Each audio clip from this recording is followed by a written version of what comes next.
ఇప్పుడు నేను ఒక ప్రసంగం చేస్తాను.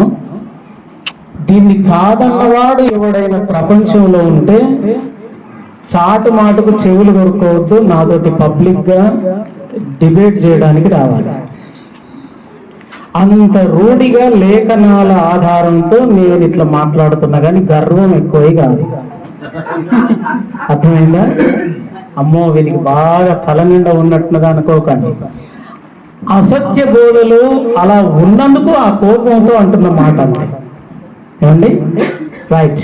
మొట్టమొదటిగా మనము ప్రకటన గ్రంథము 1వ అధ్యాయము 3వ వచనం. ప్రకటన గ్రంథం 1:3. సమయము సమీపించి ఉన్నది గనుక ఈ ప్రవచన వాక్యములు చదువువాడును వాటిని విని ఇందులో వ్రాయబడిన సంగతులను గైకొనిన వారు ధన్యులు. మొదట ప్రవచన వాక్యములను చదివేవాడు ధన్యుడే. తర్వాత వాటిని విని ఇందులో వ్రాయబడిన సంగతులను గైకొనవాడు, పాటించువాడు, నెరవేర్చువాడు ధన్యుడు.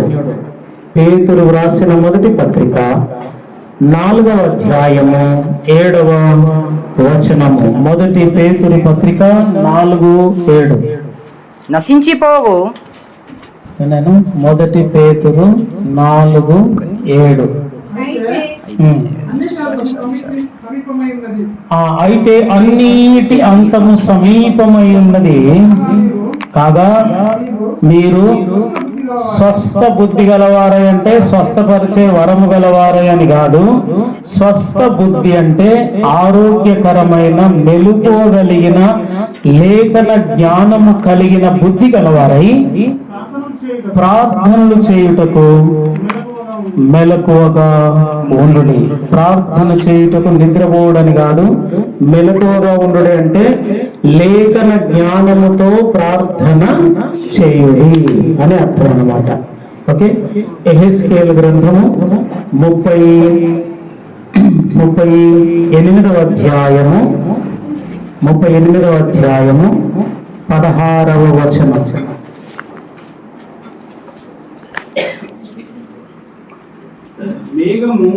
మేఘము భూమిని కమ్మినట్లు ఇశ్రాయేలీయులకు నా జనుల మీద పడెదరు, అంత్య దినముల యందు అది సంభవించును. చాలండి.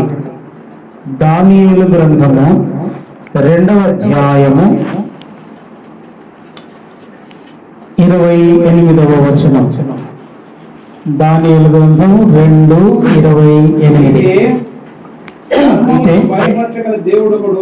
మర్మములను బయలుపరచగల దేవుడొకడు పరలోకమందున్నాడు. అంత్య దినములయందు కలుగబోవు దానిని ఆయన రాజు నెబుకద్నెజరునకు తెలియజేసిన. 29 కూడా. 29. రాజా, ప్రస్తుత కాలము గడిచిన పిమ్మట ఏమి జరుగును అని తాము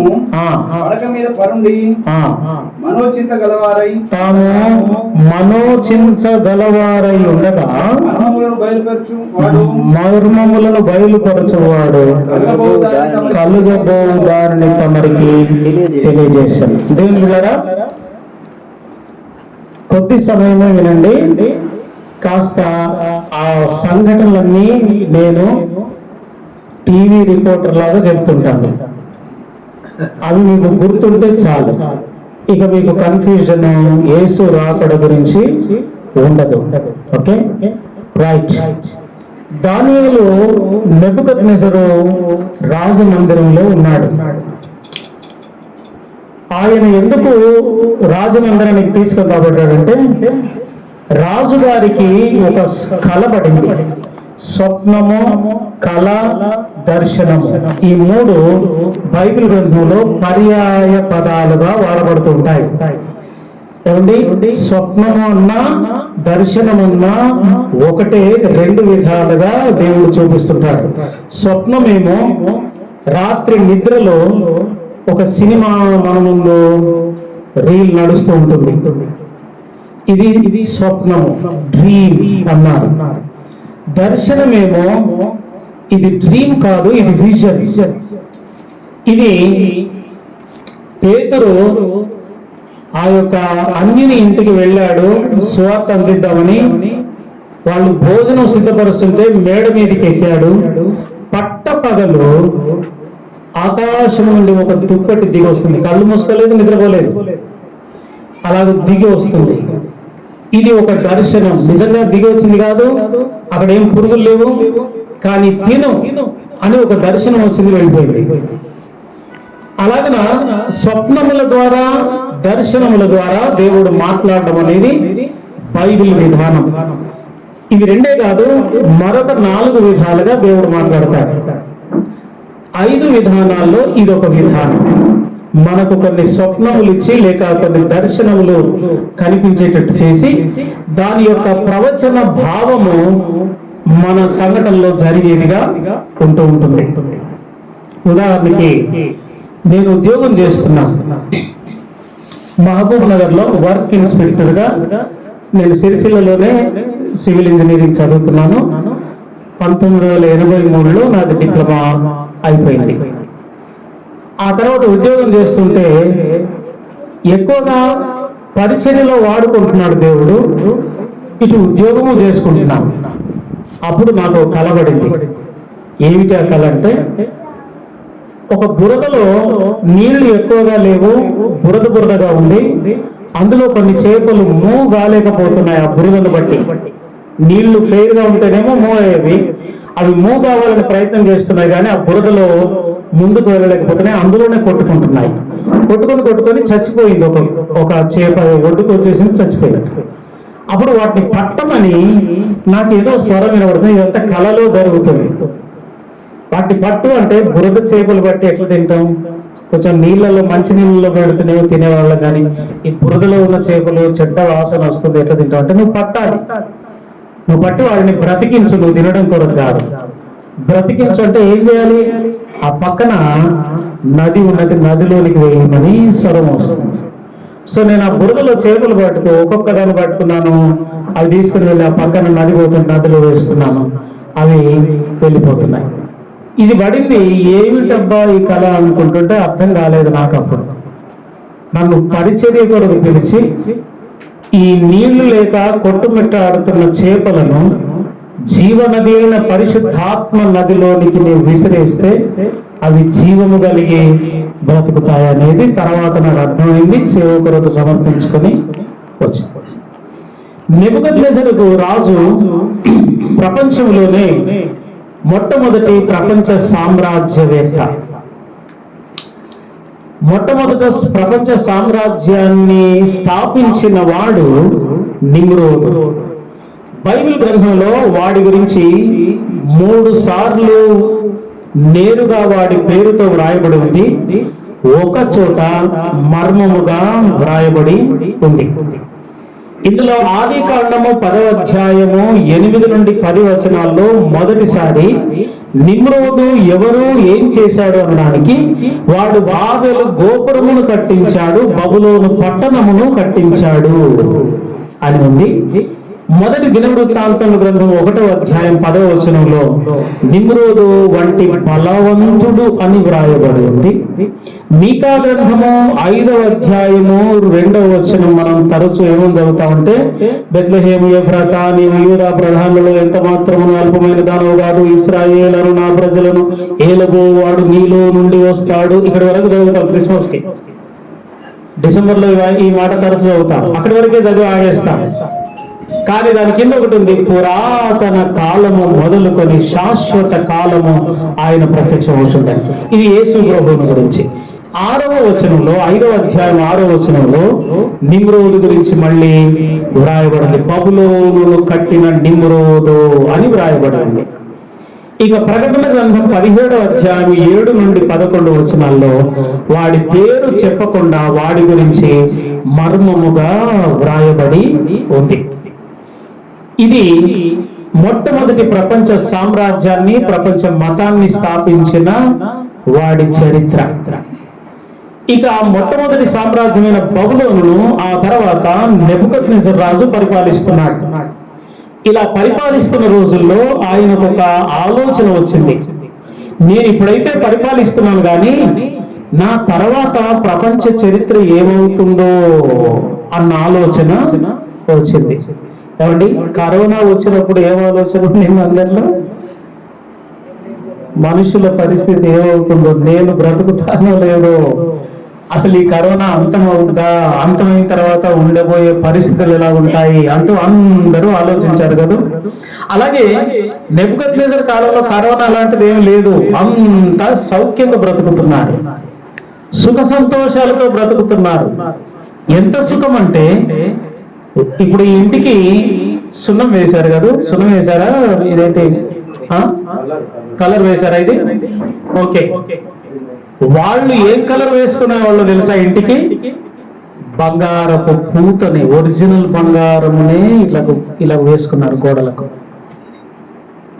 హెరోడోటస్ అనే చక్రవర్తి, గ్రీకు రోమన్ హిస్టారియన్, ఆ పట్టణాన్ని దర్శించినప్పుడు పురాతన త్రవ్వకాలలో ఈ గోల్డ్తో ఉన్న పూత ఉన్న గోడలు కనబడ్డాయి. ఏమండి, మన కిరాస్థానం మొఖాలకు తులం దొరుకుడే మహా ఎక్కువ.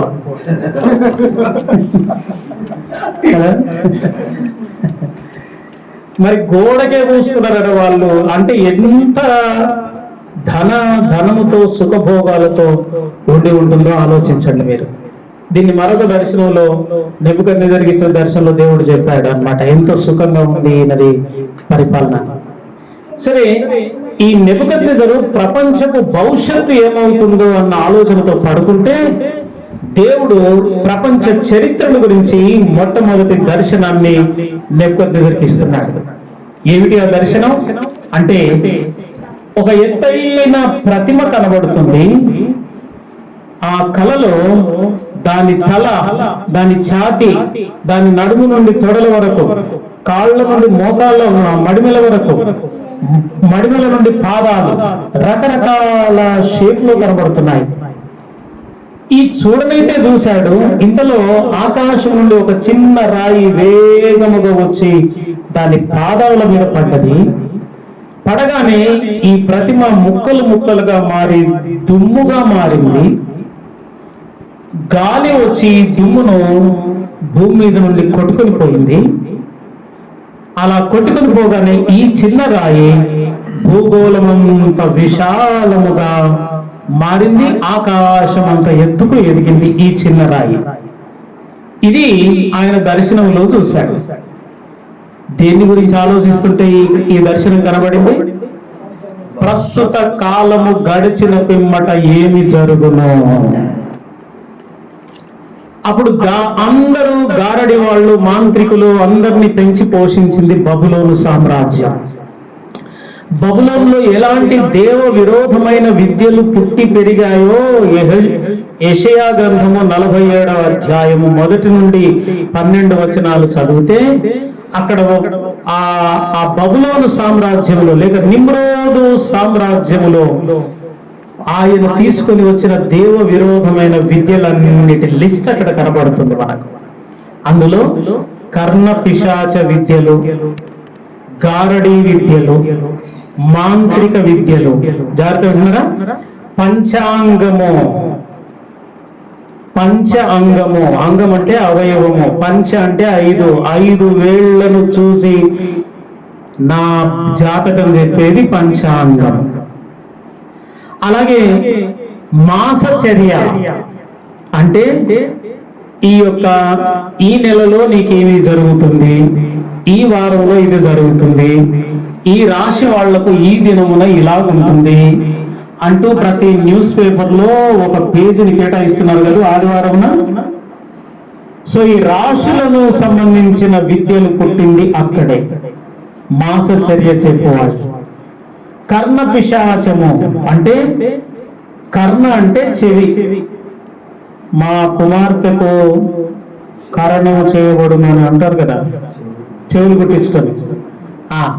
కర్ణ పిశాచం అంటే ఒక పిశాచము వచ్చి చెవిలో ఒక ఇన్ఫర్మేషన్ ఇస్తూ ఉంటుంది. కర్ణ పిశాచపు విద్య.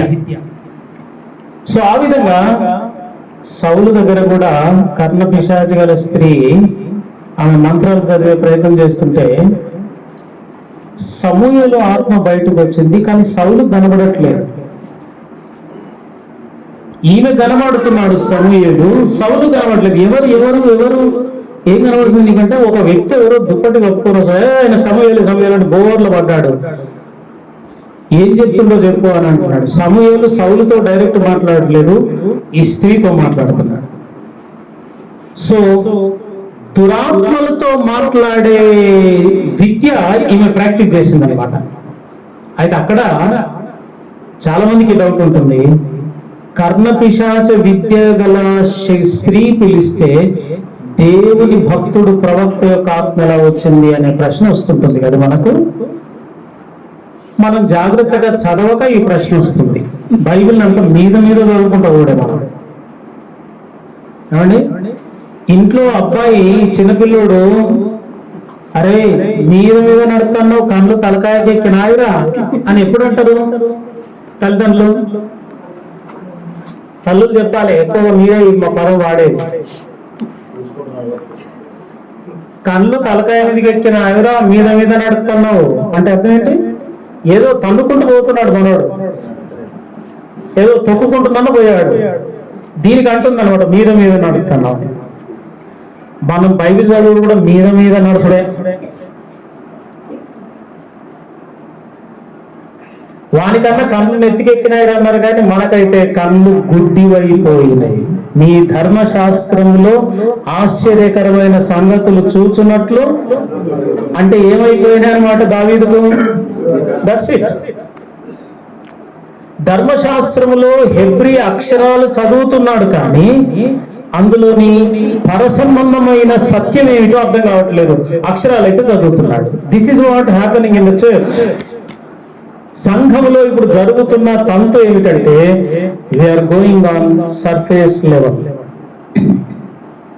మీద మీద నడుస్తున్నాం మనం. అందుకే కింద ఏదున్నదో తెలుస్తలేదు, ఏది దంతన్నావో తెలుస్తలేదు, ఎవరిని దన్నాలో తెలుస్తలేదు, ఎవరిని దన్నకూడదో తెలుస్తలేదు.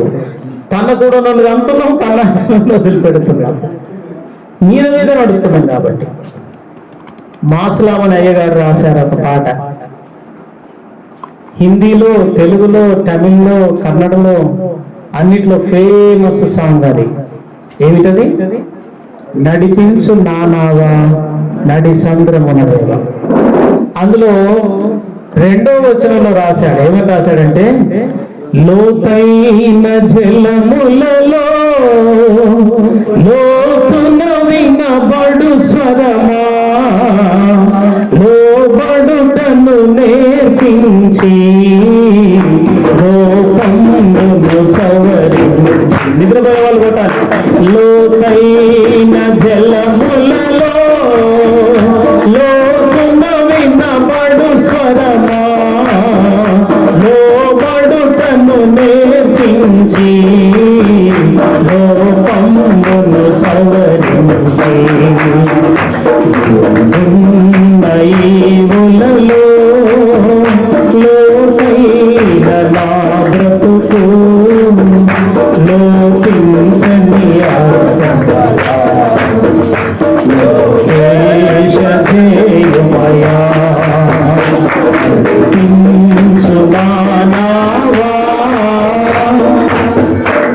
ఏంటంట బాధ? ఏం రాస్తున్నాడు? లోతైన జలములలో లోతున వినబడు స్వరమా. So we are not going deeper level, we are just simply walking on the surface level. Bible అనే మహాసముద్రం మీద నడిచి అరే ఇదంతా నురుగున్నదేవరా, చచ్చిపోయిన పురుగులు ఉన్నాయిరా, ప్లాస్టిక్ గ్లాసులు ఎవడో రాగి పడేసిన నీ గ్లాసులు ఉన్నాయిరా సముద్రంలో, బైబిల్ అంటే గింతేనా అంటున్నా మనం. మరి మీద పడటానికి సముద్రం అంటే గంతే. అరే అందరు జావు పోయి అందరు పోయించేత క్యా మిలేగా సముద్రం మే. సముద్రంలోనికి లోపలి వాడికి ఏం దొరుకుతుంది? ఒక ముత్యపు చిప్ప దొరికి ఆ చిప్పలో చిన్న తాగిన ముత్యం ఒక్కటి దొరికింది అనుకో, వాడంత ధనవంతుడే ఈ సముద్రంలోనికి ఆ ముత్యం దగ్గరికి వెళ్ళి ఎవరు వెళ్ళట్లేదు. సముద్రకి ఊపర్ చల్తే రైతే బస్ అంతే. కేవలము సంఘము, విశ్వాసులు, సేవకులు మీద నడుచడం నేర్చుకున్నారు కానీ లోపలికి దిగి నడుచడం నేర్చుకోలేదు. సత్యమైనది దూరముగాను, ఎక్కడ బహులోతుగాను ఉన్నది, దానిని పరిశీలన. ఆ ముత్యం అక్కడ ఉందట. పైన నడుచుకుంటూ చదివేవాడు, ప్రసంగించేవాడు చెత్తనే ఎదుర్కొంటున్నాడు బైబిల్లో. లోపలికి పోవాలి, లోపలికి దిగాలి. ఊపిరి ఆడకపోయినా చచ్చిపోయేటట్టుగా దిగి ఆ ముత్యం కొరకు వేటాడటానికి దొరుకుతుంది. దేవుని బిడ్డలారా, ఎప్పుడైతే ఈ యొక్క గారడీ విద్యలు, మాంత్రిక విద్యలు అన్నీ ఉన్నా అవేవి దేవుడు బయలుపరిచిన సత్యం ముందు నిలువలేవు అనడానికి రుజువుగా బానిసగా చెరపట్టుకుని వచ్చిన దానియేలును నెబుకద్నెజరు ముందు తీసుకొచ్చారు. సార్ వీడు యూదుడు సార్, వీళ్ళలో దేవతల ఆత్మ ఉన్నదని అనుకుంటుంటారు సార్ అందరూ. అంటే ఎవరా నీ దగ్గర దేవతల ఆత్మ ఉందట, ఏం సంగతి మరి? నాకు రాత్రి ఉంద కలబడ్డది, అది కలవరంగా ఉన్నది, భయం భయం అవుతుంది. కళాయానికి లేదు, దాని భావం అసలే తెలియదు. నువ్వేం చెప్పావు ఎవరు పోయి? నాకు మొత్తం చెప్పాను అన్నాడు. రాజా, నాకు గొప్ప జ్ఞానం ఉండట వలన ఈ విషయం చెప్పట్లేదు, కానీ మర్మములను బయలుపరుచు దేవుడు ఒకడు ఉన్నాడు, ఆయన జరగబోయేదాన్ని మీకు తెలియజేస్తాడు. నాకు కొంచెం టైం ఇవ్వండి సార్, నేను ప్రార్థన చేసుకొని వస్తాను. శతకు నిమిషాలు అభిజ్ఞ దగ్గర 60 ఆ రాజు నెబుకద్నెజరు ఇట్లా అయిందట, పరేషన్ చేస్తాంట. ఆ గారడి విద్య వాళ్ళని సంపి పడేత, ఒక్కొక్కరు నరికి పడేత బిడ్డ అంటుండు. మేరలియ దువాకరం, నా కొరకు ప్రార్థన చేయండి భయ్, మన దేవుడు మహిమపరచబడాలి ఇక్కడ. సో ప్రార్థన చేసుకొని మళ్ళీ పిలిపించగానే వచ్చాడు. సార్ రాజా, నాకు గొప్ప జ్ఞానం ఉంటుంది బట్టి దీన్ని తెలియజేయట్లేదు, కానీ దేవుడి జ్ఞానమును మీకు బయలుపరిచాడు, దాన్ని నేను వివరిస్తున్నాను మాత్రమే. మీరు చూచుచుండగా ఒక మహా గొప్ప ప్రతిమ కనబడింది. దాని తల బంగారముతోను, ఛాతీ చేతులు వెండితోను, ఎముకల దగ్గర నుండి అస్థిపంజరం నుండి తొడల వరకు ఇత్తడితోను, తొడల నుండి మడిమల వరకు ఇనుముతోను, ఆ మడిమల నుండి పాదముల వరకు ఇనుము ప్లస్ మట్టి కలిసిన మిశ్రమముగా మీకు ఒక ప్రతిమ. అరే కరెక్ట్ పోయి కల చెప్తున్నారు, యాదికత్తాను నాకు అంతా చెప్పు, అట్లే చెప్పురాను. రాజా, ఇది ఏమిటో కాదు, దేవుడు మర్మములను బయలుపరచువాడు. ప్రస్తుత కాలము గడిచిన పిమ్మట ఏమి జరుగుతుందో అని మీరు మనోచింతన గలవారై ఉన్నారు. నీ సంగతి కూడా చెప్తున్న పట్టు. దేవుడు బయలుపరిచిందే కాదు, ఆప్ జబ్ సోతే టైం పే క్యా సోచా వో భీ मैं बताता हूं. क्या सोच रहे थे? ప్రస్తుత కాలము గడిచిన మాట. అందుకే దేవుడు మీకు జవాబిచ్చాడు. చూడండి రాజా, ఆ ఎత్తైన ప్రతిమ మానవ ప్రభుత్వములు, ఈ లోకములో ఉండబోతున్న ప్రభుత్వములకు సంబంధించింది. ఆ ప్రభుత్వంలో మొదటి సామ్రాజ్యం శిరస్సు మీరే. మీ సామ్రాజ్యము బంగారం లాగా ప్రపంచ ప్రజలందరూ తులతూగుతూ ఆనందిస్తూ కరువులు లేకుండా, కొరతలు లేకుండా బ్రతుకుతున్నారు. అదే మీ సామ్రాజ్యం సార్ అన్నాడు. మరి అయితే తలకాయ కొన్ని రోజులకు ఎగిరిపోతారా?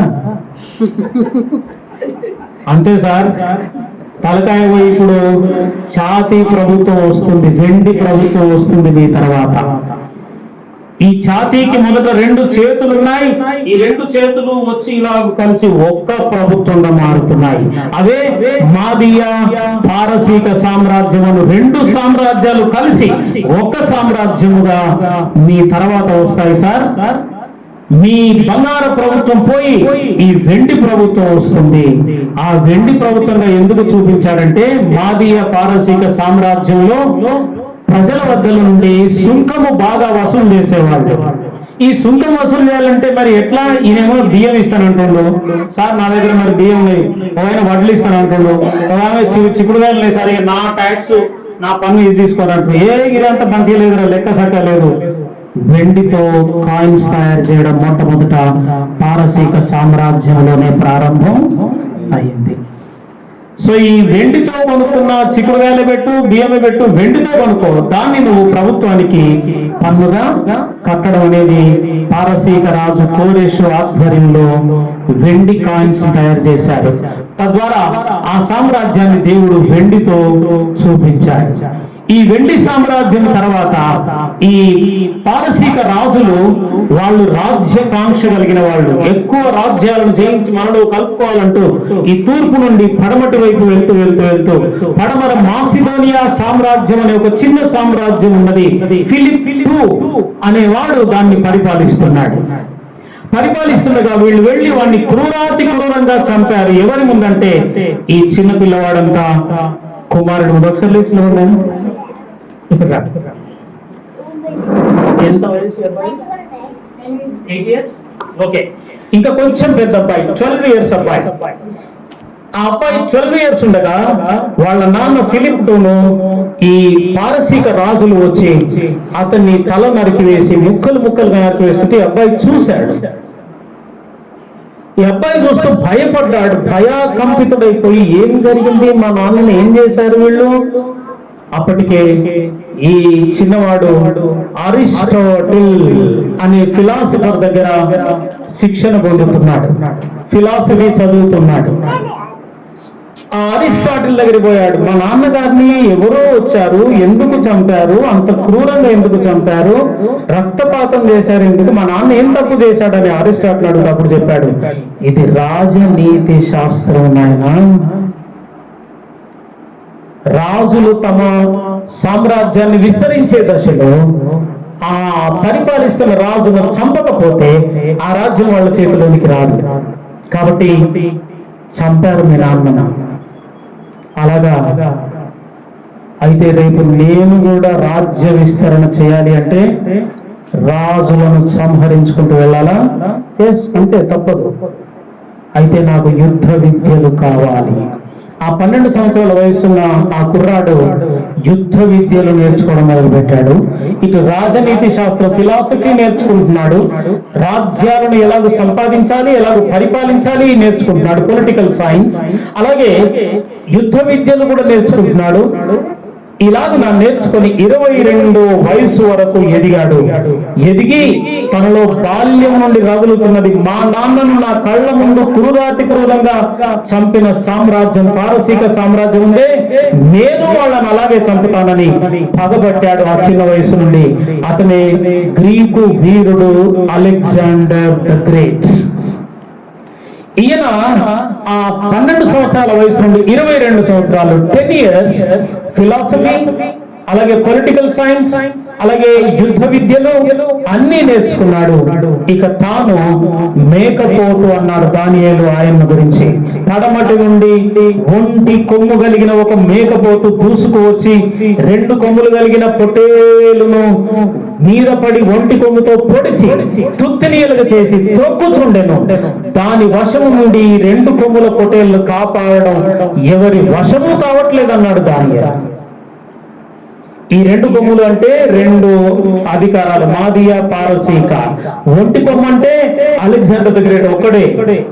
ఈ ఒక్కడే తాను ఈ 2 కొమ్ములు కలిగే మాదియా పారసీక సామ్రాజ్యాన్ని తుత్తినీయులుగా చేసేసి తన సామ్రాజ్యాన్ని హిందూ దేశము పంజాబ్ వరకు విస్తరించాడు.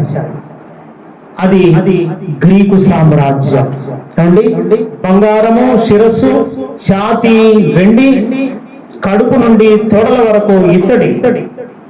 ఈ ఇత్తడి ప్రభుత్వము ఎందుకు ఇత్తడితో చూపించాడంటే గ్రీకులు మొట్టమొదట ఇత్తడితో యుద్ధాయుధములను, అలాగే శిరస్త్రాణము, హెల్మెట్లను, డాలును, వంటకు సంబంధించిన నీళ్లకు సంబంధించిన పాత్రలను ఇత్తడితో తయారు చేయడం మొదలుపెట్టారు. మన తాతలు తండ్రుల దగ్గర ఇత్తడి పాత్రలు ఇంకా ఉన్నాయి, ఇత్తడి బకెట్లు ఉన్నాయి, ఇత్తడి కొబ్బెరలు ఉన్నాయి, ఇత్తడి గంగాలం ఉంది. ఇప్పటి పెళ్లి చేసి పిల్లలకు అవి పెట్టేది అనుకోండి, అసలు అత్తగారింటికి పోనే పోదు పిల్ల. ఎందుకు? ఆమె ఆ ఇత్తడి కొబ్బరిలో నీళ్లు మోసుడు తర్వాత ఆ ఒట్టి కొబ్బరినే పోయేది ఇప్పుడు అమ్మాయి. ఇప్పటి యుగం అంతా ఏ యుగం? ప్లాస్టిక్ యుగం. ఇట్లా అంటే లేవాలి అంతే, గాలిలో లేవాలి అది. మా అమ్మ నేను చిన్నగా ఉన్నప్పుడు కొబ్బెరను, ఇంత పెద్ద కొబ్బెరను పట్టుకొని పోయి వేడి నీళ్ళ కొరకు పైన పెట్టడం చూశాను.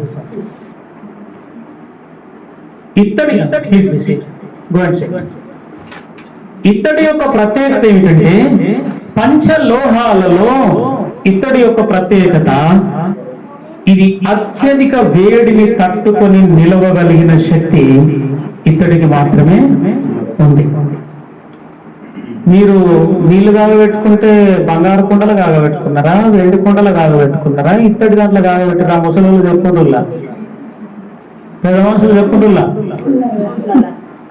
మట్టి కుండ మీరు వాడింది, ఇత్తడి వాడలేదా మీరు? ఆహా, ఓకే. అంటే పేదరికమేమో, కాస్తున్నోళ్ళకి ఇత్తడి పెట్టింది.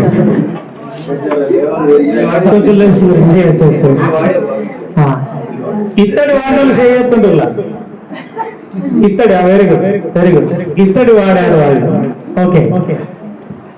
ఇత్తడి యొక్క ప్రత్యేకత ఏంటంటే, వేడిని తట్టుకుంటుంది కనుక కొబ్బెరను ఇత్తడితో చేసి గంటలు గంటలు దినమంతా పొయ్యి మీద పెట్టారు వాళ్ళు. ఇక అందులో వెళ్ళి నీళ్లు పోసుకొని ఎంతమంది అయినా స్నానాలు చేయొచ్చు, అదైతే కాలుతూనే ఉంటుంది అలా, కానీ కరిగిపోయి. మీ ఇంట్లో బంగారం తెచ్చో గంట పోయిన చూస్తాను అండి. ఓకే. సో ఇత్తడి లోహాలన్నిట్లో ఉష్ణోగ్రతను బాగా తట్టుకుంటుంది.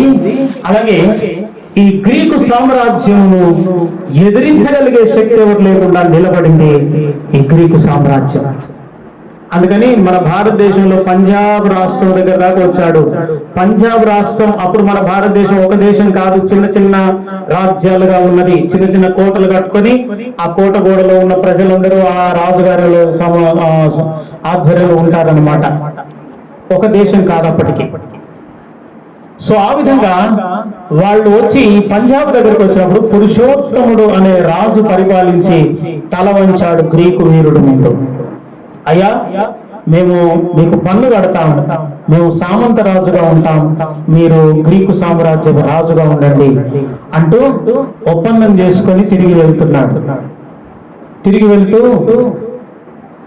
భూమికి మధ్య మెడిటేరియన్, యూఫ్రటీస్ నది, టైగ్రీస్ నది పారుతున్న ప్రదేశము మెసొపొటేమియా నాగరికత.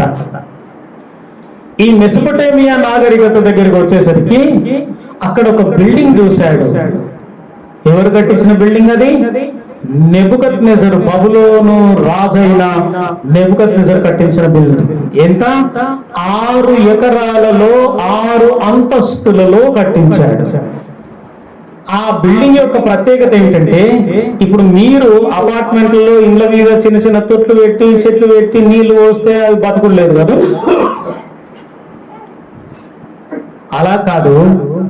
6 అంతస్తుల్లో ఒక్కొక్క అంతస్తు మీద చెట్లు నాటించాడు. ఆ చెట్లకు యూఫ్రటీస్ నది నుండి హైడ్రాలిక్ సిస్టమ్ ద్వారా వాటర్ ను ఆ 6వ అంతస్తు మీదకి పంపు చేయించాడు. మొట్టమొదటి హైడ్రాలిక్ టెక్నాలజీని కనుక్కున్నవాడు నెబుకద్నెజరే. సో ఆ పైప్స్ ద్వారా యూఫ్రటీస్ నదిలో నీటిని 6 అంతస్తుల మీదకి ఎక్కించి అక్కడ చెట్లు పెంచాడు. 5వ అంతస్తు 4, 3, 2, 1 ఇలాగ పెంచాడు. దానినే ప్రపంచ వింతల్లో హ్యాంగింగ్ గార్డెన్స్ అంటున్నారు. వేలాడే ఉద్యానవనములు అని ప్రపంచ 7 వింతల్లో ఒక వింత.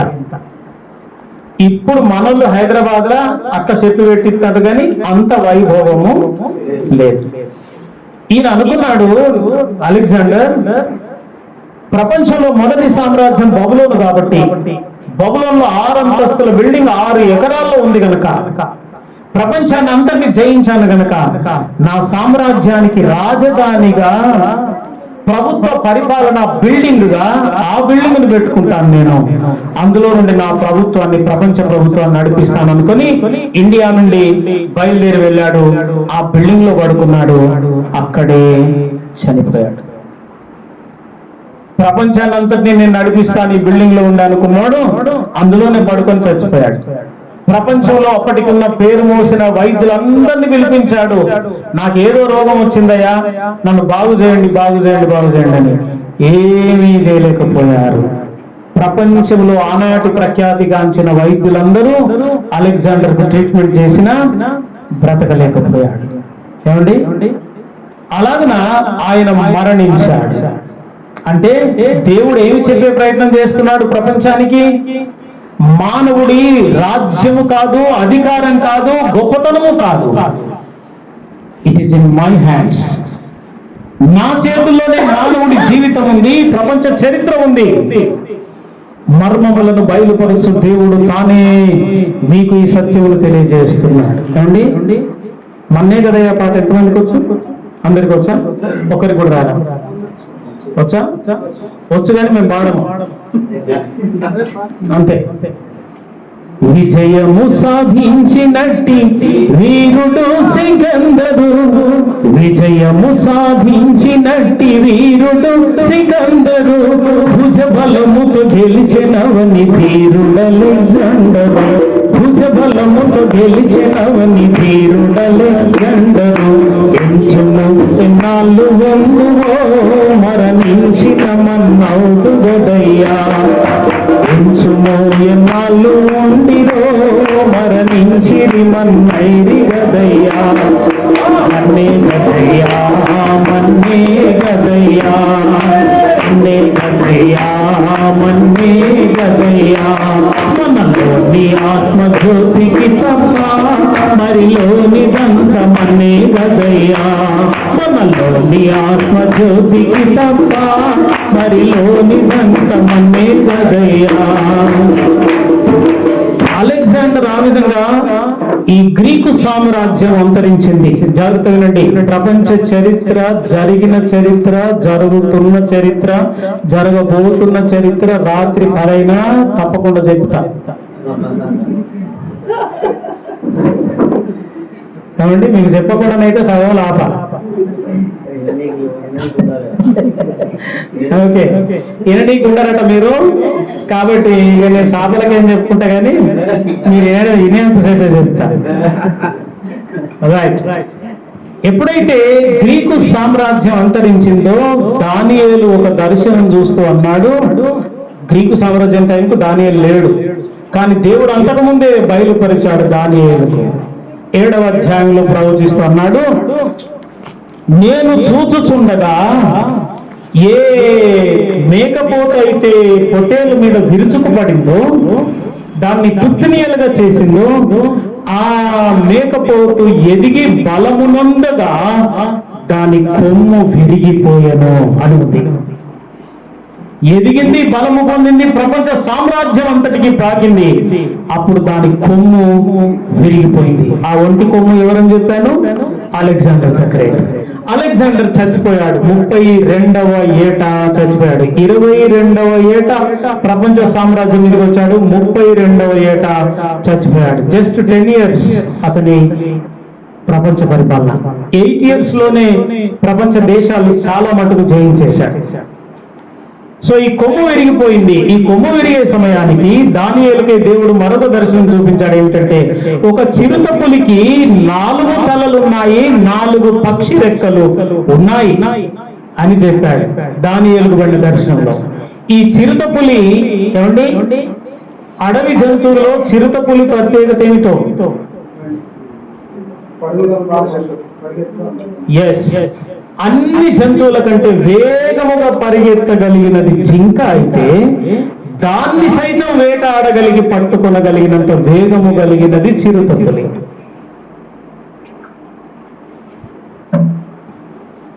ఈ చిరుతపులి ఇలాగా 10 సంవత్సరాల్లోనే పడమటి నుండి తూర్పు వరకు వేగముగా ప్రపంచాన్ని జయించుకుంటూ వెళ్ళినది. అందుకని చిరుతపులితో చూపించాడు దానియేలుకు. ఈ చిరుతపులికి 4 తలలు ఉన్నాయట. అంటే ఈ అలెగ్జాండర్ తన సామ్రాజ్యాన్ని విస్తరిస్తూ ఆయన ఏం చేశాడంటే, తన సామ్రాజ్యానికి 4 భాగములుగా చేసి 4 సైన్యాధిపతులకు తన పరిపాలనను అప్పగించాడు. మీరు ఈ భాగం చూసుకో, నీవు ఈ భాగం చూసుకో, నీవు ఈ భాగం చూసుకో. ఆ సైన్యాధిపతులు 4 ఈ కొమ్ము విరిగిపోయింది, అలెగ్జాండర్ మరణించాడు. ఆ మేకపోతు విరిగిన స్థానంలో నుండి 4 కొమ్ములు మొలిచాయి. ఇక్కడ చిరుత పులికి 4 తలలు ఉన్నాయి. ఆ విధంగా ఈ గ్రీకు సామ్రాజ్యం 4 భాగాలుగా చీల్చుకున్నారు ఈ 4 సామ్రాజ్యవేత్తలు. అందులో ఇశ్రాయేలీలను పరిపాలించడానికి ఆ భూభాగము సెల్యూకస్ అనే వాడి చేతికెళ్ళింది. ఆ సెల్యూకస్ ప్రభుత్వమే రాను రాను రోమన్ ప్రభుత్వముగా పిలువబడింది. ఆ రోమన్ ప్రభుత్వము క్రీస్తుకు పూర్వం 160 నుండి ఇశ్రాయేళ్లను పరిపాలిస్తూనే ఉంది, క్రీస్తుకు పూర్వం నుండి. అలా పరిపాలిస్తుండగా ఇప్పుడు గమనించండి, ఇత్తడి తర్వాత ఇనుము వచ్చింది. ఆ తొడల దగ్గర నుంచి మడిమెల వరకు ఇనుము. ఇనుము యొక్క ప్రత్యేకత ఏమిటో లోహాలలో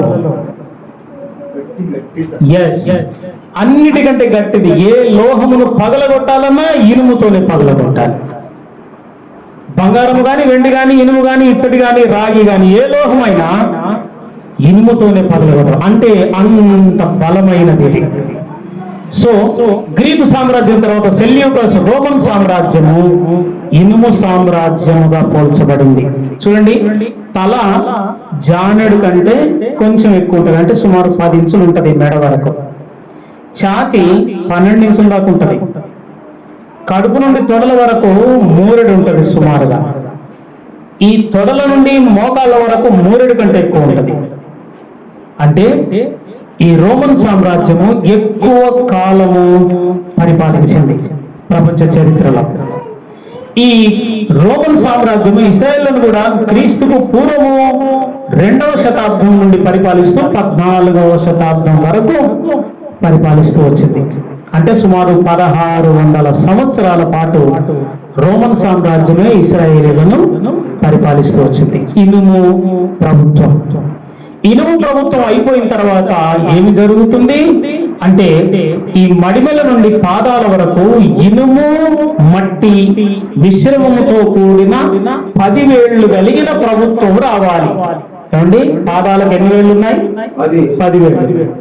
ఈ 10 వేళ్లు కలిగిన ప్రభుత్వం రావాలి. కానీ దేవుడు రోమా సామ్రాజ్యం నుండి ఈ ప్రవచనాన్ని ఆపేశాడు. ఎందుకు ఆపేశాడు అంటే, రోమా ప్రభుత్వం టైంలో యేసుక్రీస్తు ప్రభు ఈ లోకములోనికి వచ్చి మరణించడంతో అన్య జనముల కాలములు ప్రవేశము ప్రారంభం అయింది. అన్య జనములు రక్షించబడే వాళ్ళు రక్షించబడడం కొరకు ఈ 2000 సంవత్సరాల చరిత్రలో ఈ ప్రవచనాన్ని దేవుడు ఆపాడు. ఈ 2000 సంవత్సరాల్లో మనమందరము రక్షణలోనికి ప్రవేశిస్తూ ఉన్నాం. ఇది ముగింపు దశలో ఇప్పుడు మళ్ళీ ప్రవచనము వస్తుంది. మడిమెల నుండి పాదముల వరకు పరిపాలించే ప్రభుత్వం, అదే మనము అతి త్వరలో చూడబోతున్న 10 మంది రాజులు కలిసి ప్రపంచాన్ని ఏలబోయే ప్రభుత్వము. ఈ ప్రభుత్వము మన తరములోనే వస్తుంది, రాబోతుంది. ఇది రావడానికి ప్రపంచంలో ఉన్న పరిస్థితుల్లో ఏవేవి దోహదం చేస్తాయో బైబిల్ ముందుగా ప్రవచించింది. అది నేను యెహెజ్కేలు 38 చదివించాను కదండి. అంత్య దినముల యందు అది సంభవిస్తుంది అని. ఏది సంభవిస్తుంది? రష్యా అరబ్ దేశాలతో కలిసి నా ప్రజలకు ఇశ్రాయేలీల మీద పడెదరు అన్నాడు దేవుడు. సో ఈ యుద్ధం మన తరంలో మనం చూడబోతున్నాం. ప్రవచన నెరవేర్పు ఈ అంత్య దినముల్లో మనమే చూడబోతున్నాం. ఇది జరగడానికి ముందు మనం ఇప్పుడు చూస్తున్న హమాస్ ఇశ్రాయేలు యుద్ధం, ఇది ఎందుకు జరుగుతుంది అంటే, అల్ అక్సా మస్జిద్, the Dome of the Rock, 2 ఉన్నాయి మొరియా పర్వతం మీద. ఇప్పుడు అబ్రహాము ఇసాకును అర్పించిన స్థలంలో, దావీదు దేవుని కొరకు మందిరము కొరకు కొన్న స్థలములో, సొలొమోను దేవుని మందిరము కట్టించిన స్థలంలో, జెరుబ్బాబెలు వచ్చి దాన్ని మరలా కట్టించిన ఆ స్థలములో అది క్రీస్తు శకము 70లో నీరో చక్రవర్తి ఆధ్వర్యంలో టైటస్ అనే సైన్యాధిపతి ద్వారా ఈ మందిరము కూల్చబడింది, ధ్వంసం చేయబడింది. యేసుప్రభు అన్నాడు, ఈ మందిరం మీద రాయి ఉండకుండా నేను తీసి పడేస్తాను. ఆ ప్రవచనము యేసు ప్రవచించిన తర్వాత క్రీస్తు శకం 70లో నెరవేరి ఆ దేవాలయం యొక్క ధ్వంసం అయిపోయింది. తద్వారా ఆ యెరూషలేం పట్టణానికి నిప్పంటించి యూదులు క్రైస్తవులందరూ పారిపోవడానికి కారణమయ్యాడు నీరో చక్రవర్తి. ఆ శ్రమల్లో భాగంగానే తోమా మన దేశానికి పరిగెత్తుకుని వచ్చాడు. అలా యూదులు పారిపోయారు, ఆ దేశం విడిచి క్రైస్తవులు కూడా పారిపోయారు. వీళ్ళు ఎందుకు అక్కడ ఉన్నారో తెలుసా? క్రైస్తవులు యేసుప్రభు అన్నాడు చివరి ఆజ్ఞలో, మీరు బయటికి వెళ్ళకండి, పరిశుద్ధాత్మ వచ్చినప్పుడు మీరు శక్తి నుండి యూదయలోను సమరయలోను గలిలయలోను భూమి దిగంతముల మట్టుకు మీరు నా సేవను జరిగిస్తారు. సో యూదయలో మనం జరిగించాలి కదా మొదట అని వీళ్ళు యూదయలోనే ఆగారు. ఈలోగా శ్రమ వచ్చింది, భూదిగంతముల వరకు వెళ్ళిపోయారు వాళ్ళు.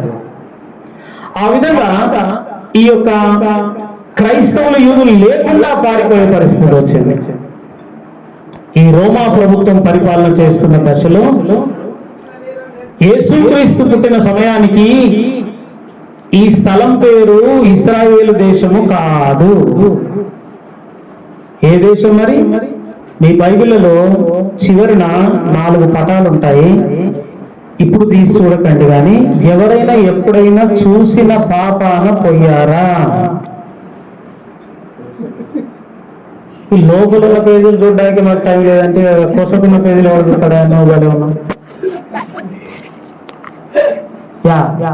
తెలుగు బైబిల్ ప్రింటింగ్ చేసిన వాళ్ళు మనకు ఒక మంచి అవకాశం ఇచ్చారు. ఏంటంటే 4 పటాలు పెట్టారు. ఆ 4 పటాల్లో మొదటి పటము అబ్రహాము ప్రయాణము చేసిన ప్రదేశములు, రెండవ పటము ఇశ్రాయేలీల 12 గోత్రములను తెలుపు పటము, మూడవ పటము క్రొత్త నిబంధన కాలపు ఇశ్రాయేలు పటము అని ఉండదు, క్రొత్త నిబంధన కాలపు పాలస్తీనా పటము అని ఉంటది. ఏ క్యా హై కహాं से है పాలస్తీనా?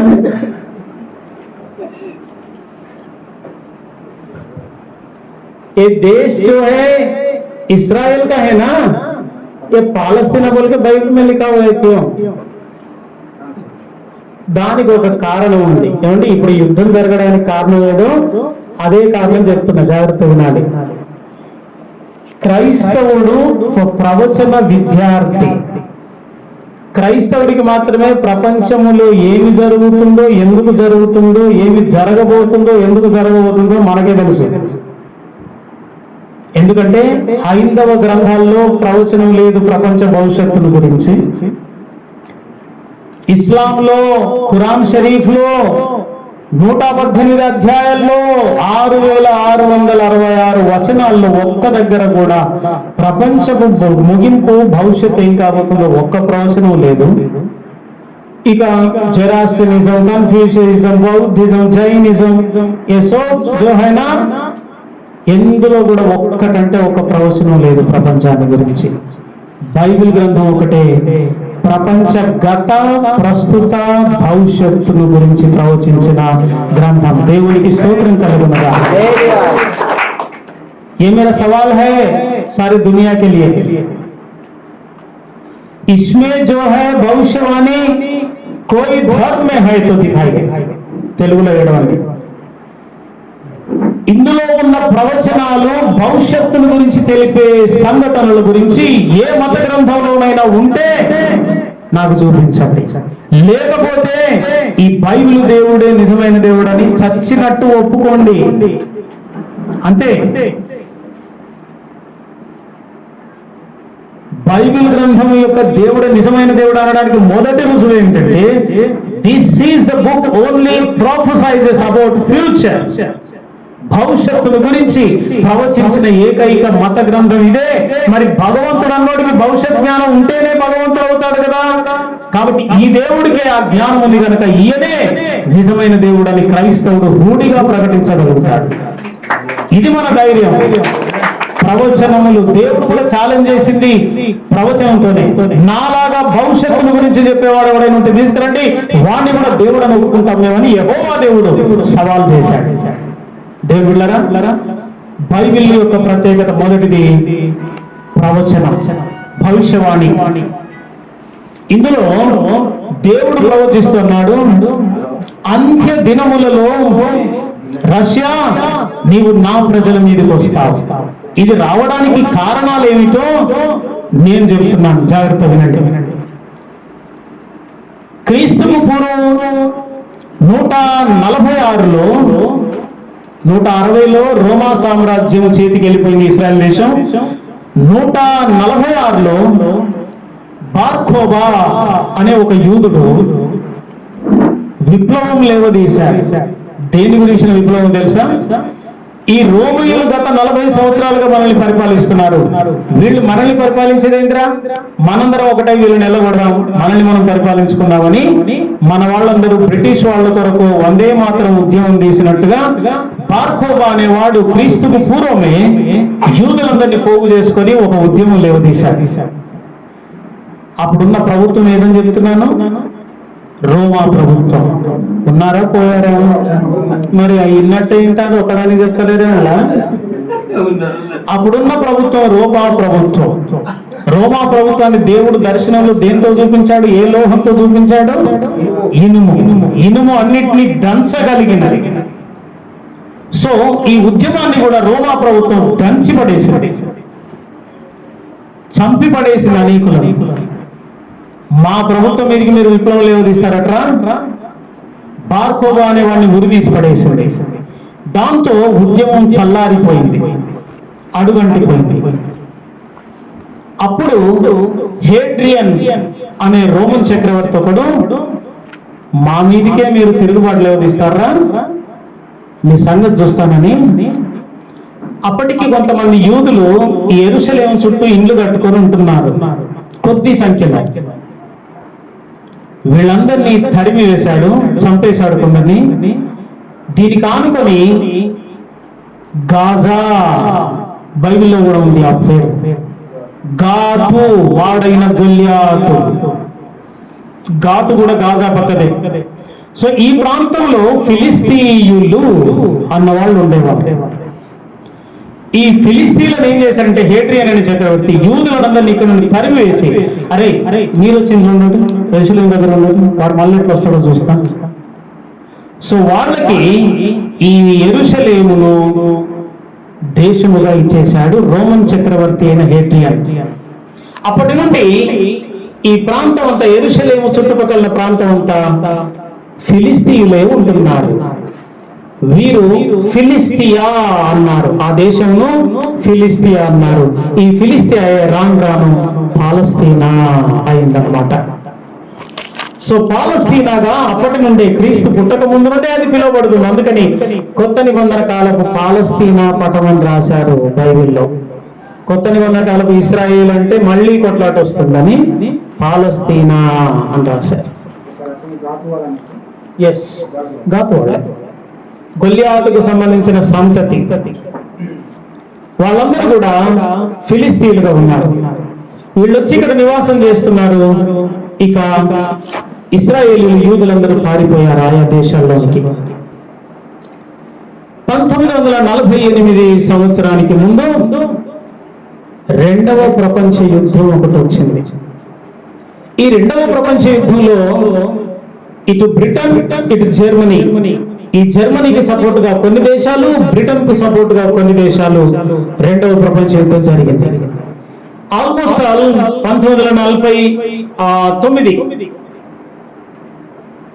ఓడిపోయే దశకు వచ్చింది. 39 క్షమించాలి, ఓడిపోయే దశకు వచ్చింది. 39లో ప్రారంభమైంది యుద్ధం, 45లో ముగించబడింది. ఈ 45 సంవత్సరానికి బ్రిటన్ అన్ని ఆయుధ కారాగారాలను కూడా బాంబులు వేసి ధ్వంసం చేసి పడేశారు జర్మనీ వాళ్ళు. ఇక వీళ్ళకి యుద్ధం చేయడానికి ఏమీ లేదు చేతిలో. ఆ దశలో ఈ జర్మన్, దాని అనుబంధ దేశాల సైన్యం అంతా వీళ్ళ జెండాను దించేస్తారు. ఇక జెండాను దించేస్తే అర్థం ఏంటి? ఓడిపోయామని అర్థం. ఓడిపోయామని చెబుతారు అని ఎదురు చూస్తున్న దశలో చైన్ వైస్మెన్ అనే జీవ రసాయన శాస్త్రవేత్త, బయోకెమికల్ ఇంజనీర్, ఈయన యూదుడు. ఈ చెదిరిపోయిన వాళ్ళలో, ఆయా దేశాలకు చెదిరిపోయిన వాళ్ళు బ్రిటన్ లో స్థిరపడిన ఒక జీవ రసాయనిక శాస్త్రవేత్త. ఈయన ప్రధానమంత్రి దగ్గరికి వెళ్ళి అన్నాడు, అయ్యా ఏంటి పరిస్థితి అంటే, ఓడిపోయే విధంగా ఉన్నాం, మేము ఇంకా యుద్ధం చేయడానికి అంటూ మా దగ్గర ఆయుధాలు ఏమీ లేవు, ఆ ఫిరంగులు ఒకటి మిగిలిపోయాయి కానీ ఏమీ లేవు. అప్పుడు ఈయన అన్నాడు, నాకు ఒక వారం రోజులు టైం ఇస్తారా అన్నాడు. దేని కొరకు? మీరు టైం ఇస్తే నేను బాంబులు తయారు చేయిస్తాను. వారు దేంతో చేస్తావయ్యా? కెమికల్స్ అవన్నీ ఏమి లేవు మన దగ్గర. మన కర్మాగారాలే బాంబులు వేసేసి ఫెయిల్ చేశారు. నాకు ఇండస్ట్రియల్ ఫ్యాక్టరీస్ ఏం అవసరం లేదు, కెమికల్స్ అంతకన్నా అవసరం లేదు. మరి ఏం కావాలి? బాంబులు ఎలా చేస్తావు? బ్రిటన్లో ఉన్న చెత్త అంతా నాకు ఇవ్వండి అన్నాడు. బ్రిటన్లో ఇంటింట పడేసిన చెత్త ఉందే, అదంతా నాకు ఇవ్వండి సార్ చాలు అన్నాడు. ఎలా చేస్తావు? నేను ఎలాగో చేస్తానయ్యా, నాకు ఒక వారం రోజులు ఇవ్వండి టైము, మీరు జెండా దించకండి. వీళ్ళు వారం రోజులుగా జర్మనీ వాళ్ళు చూస్తే ఇంకా దించట్లేదు ఎవరా జెండా, ఇక వీళ్ళు యుద్ధం అయిపోయింది అని నిశ్చింతగా ఉన్నారు. బ్రిటన్ లో ఉన్న చెత్త అంతటిని తరలిస్తున్నారు రాత్రికి రాత్రి ఒక అడవిలోనికి. ఆ చెత్త అంతటిని పోగు చేసి దాంట్లో కొన్ని కెమికల్స్ కలిపి రసాయనిక బాంబులను తయారు చేశాడు చైన్ వైస్మెన్. వారం రోజులు టైం అడిగాడు. 3 రోజుల్లోనే ఆయన దేశంలో యుద్ధ ట్యాంకుల్లోనికి అవసరమైన బాంబులన్నింటి సప్లై చేశాడు. 3 రోజులు. 3వ రోజు రాత్రి నుండి ఈ ట్యాంకర్లన్నీ కూడా, ఫిరంగులన్నీ కూడా జర్మనీ దేశపు సైనికులందరూ కూడా ఎక్కడెక్కడ వచ్చి గుడారాలు వేసుకుని ఉండి నిద్రపోతున్నారు, చక్కగా యుద్ధం అయిపోయింది అని. 3వ రోజు రాత్రి అర్ధరాత్రి 12 గంటలకు ఫిరంగుల మోత వినిపిస్తుంది బ్రిటన్ నుండి. ఆ నిద్రలో మేలుకొని ఏమో అయిపోతుంది, ఏదో జరుగుతుందని భయానికి ఎక్కడి వాడక్కడ పరుగులు ఎత్తారు. దొరికిన వాడు దొరికినట్టు ఈ బాంబుల మూతలో చచ్చిపోయాడు. జర్మనీ మిగతా 3 దినాల్లో 7 దినములు టైం అడిగాడు. 3 దినాల్లోనే బాంబులు తయారు చేశాడు. 3వ దినం అర్ధరాత్రి బాంబులు వేలాయి. మళ్ళీ 3 రోజుల్లో జర్మనీ జెండా దించేసింది. దేవునికి స్తోత్రం కలుగుతుంది. అలాగే బ్రిటన్ కు ఒక యూదుడి ద్వారా, యూదా శాస్త్రవేత్త ద్వారా ఓటమి నుండి గెలుపులోనికి నడిపించాడు. సరే, పండుగ చేసుకుంటున్నారు దేశస్తులందరూ కూడా, మనం గెలిచామో అని. అప్పుడు వైస్మెన్ పిలిచి అన్నాడు బ్రిటన్ ప్రధానమంత్రి, ఏమయ్యా, నీ ఒక్కడి ద్వారానే మా ఓటమి నుండి గెలుపును మాకు అందించావు కదా, బ్రిటన్ లో నీకు ఎంత స్థలం కావాలో అడుగు ఇచ్చేస్తానన్నాడు. ఎన్ని పట్టణాలు, ఎన్ని రాష్ట్రాలు కావాలో అడుగు ఇచ్చేస్తానన్నాడు. వైస్మెన్ అన్నాడు, సార్ ఇవన్నీ పెట్టుకుని నేనేం చేసుకోవాలి? మా పితరులైన అబ్రహాము, ఇసాకు, యాకోబులకు దేవుడు వాగ్దానం చేసిన ఆ వాగ్దాన దేశంలో మేము ఉండకుండా భూగోళం అంతా చెదిరిపోయాం. నెబుకద్నెజర్ ద్వారా, అష్షూరీయుల ద్వారా, పారసీక మాదీయ సామ్రాజ్యం ద్వారా, గ్రీకు సామ్రాజ్యం ద్వారా, రోమన్ సామ్రాజ్యం, ఇలాగ ప్రపంచమంతా చెదిరిపోయారు. మా ప్రజలు దిక్కులేని వాళ్ళలాగా బ్రతుకుతున్నారు, బానిసలుగా బ్రతుకుతున్నారు. అలాగే క్రూరస్తులైన నియంత్రణ ద్వారా చంపబడుతున్నారు. హిట్లర్ లాంటి నియంత్రణ ద్వారా 60 లక్షల మంది చచ్చిపోయారు మా వాళ్ళు. మా దేవుడు మాకు వాగ్దానం చేసిన ఆ చిన్న దేశం ఉందే, అది మాకు ఇస్తే చాలు సార్. అప్పుడు అక్కడ ఉన్న వాళ్ళందరూ చప్పట్లు కొట్టారు, అబ్బా దేశభక్తి అంటే ఇదే అని. ఇస్తాం కానీ స్వాతంత్రం ఇవ్వలేము మేము.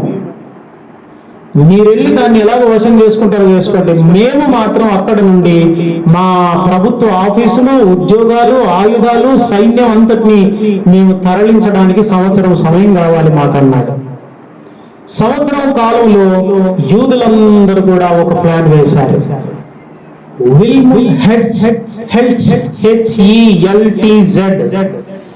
విల్మ్ హెడ్జ్ అనేవాడు యూదుడు జాయినిస్ట్ మూవ్మెంట్, సియోను ఉద్యమము అంటూ ప్రకటించాడు.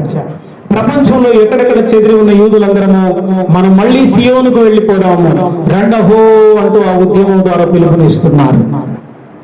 కొంతమంది వచ్చి అక్కడ చిన్నీళ్ళు ఇక్కడ చిన్నీళ్ళు వేసుకున్నారు. ఈలోగా బ్రిటిష్ వాళ్ళు వాళ్ళ ఆఫీసులు వాళ్ళ సైన్యాన్ని మొత్తం 1948 మే 14 తేదీ వరకు మొత్తం ఖాళీ చేశారు. 1948 మే 14 ఇస్రాయేలుకు స్వాతంత్ర్యము ప్రకటించుకున్న రోజు అది. వాళ్ళు ఏం చేశారు, ఎప్పుడైతే ఈ బ్రిటిష్ వాళ్ళు అన్ని ఖాళీ అయి దేశాన్ని దాటారో అర్ధరాత్రి 600 మంది మద్దతుతో, యూదుల మద్దతుతో మా దేశములకు మేమే స్వాతంత్రం ప్రకటించుకుంటున్నామా ఓ అంటూ అర్ధరాత్రి వాళ్ళ జెండాలు ఎగురవేశారు. ఇప్పుడు చూస్తున్న జెండా దావీదు నక్షత్రం అని చెప్పబడే జెండా. ఎప్పుడైతే వీళ్ళు అర్ధరాత్రి జెండా ఎగరవేశారో తెల్లారేసరికి అరబ్ దేశాలు ఆ దేశం మీదకి యుద్ధానికి వచ్చాయి. ఈజిప్ట్ రాజు అన్నాడు, ఓ హైదరాబాద్ జైసా జిత్నా బడా భీ నహీ హై. ఇస్రాయేల్ దేశం హైదరాబాద్ రింగ్ రోడ్ లోపల ఉన్న పట్టణం అంతా కూడా ఉండదు, ఇంకా చిన్నది. ఆ చిన్నదాన్ని పడుతున్న దేశం అంటే రేపు 3 రోజులలో నాదంట కలుపుకుంటా, ఈజిప్ట్ లో కలుపుకుంటా పోరు అన్నాడు. యుద్ధం ప్రారంభమైంది తెల్లవారి నుంచి. 3 రోజుల లోపల నా దేశంలో కలుపుకుంటా అన్న ఇస్రాయేల్ దేశానికి 6 రోజుల యుద్ధం జరిగింది. 6 రోజుల యుద్ధంలో ఇస్రాయేలు రాజు వచ్చి దయచేసి యుద్ధం ఆపండి అంటూ తల వంచాడు. దేవునికి స్తోత్రం కలుగును గాక.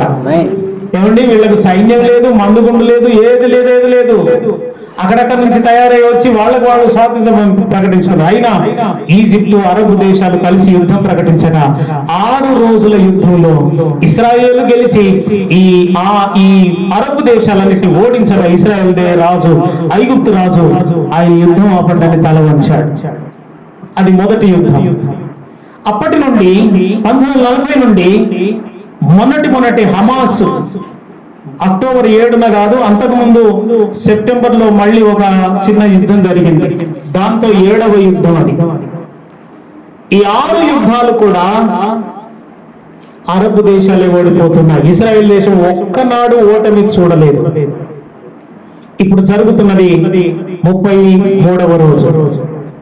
అక్టోబర్ 7 నుండి ఈ దినం వరకు కూడా బాంబుల మోత మోగుతూనే ఉంది.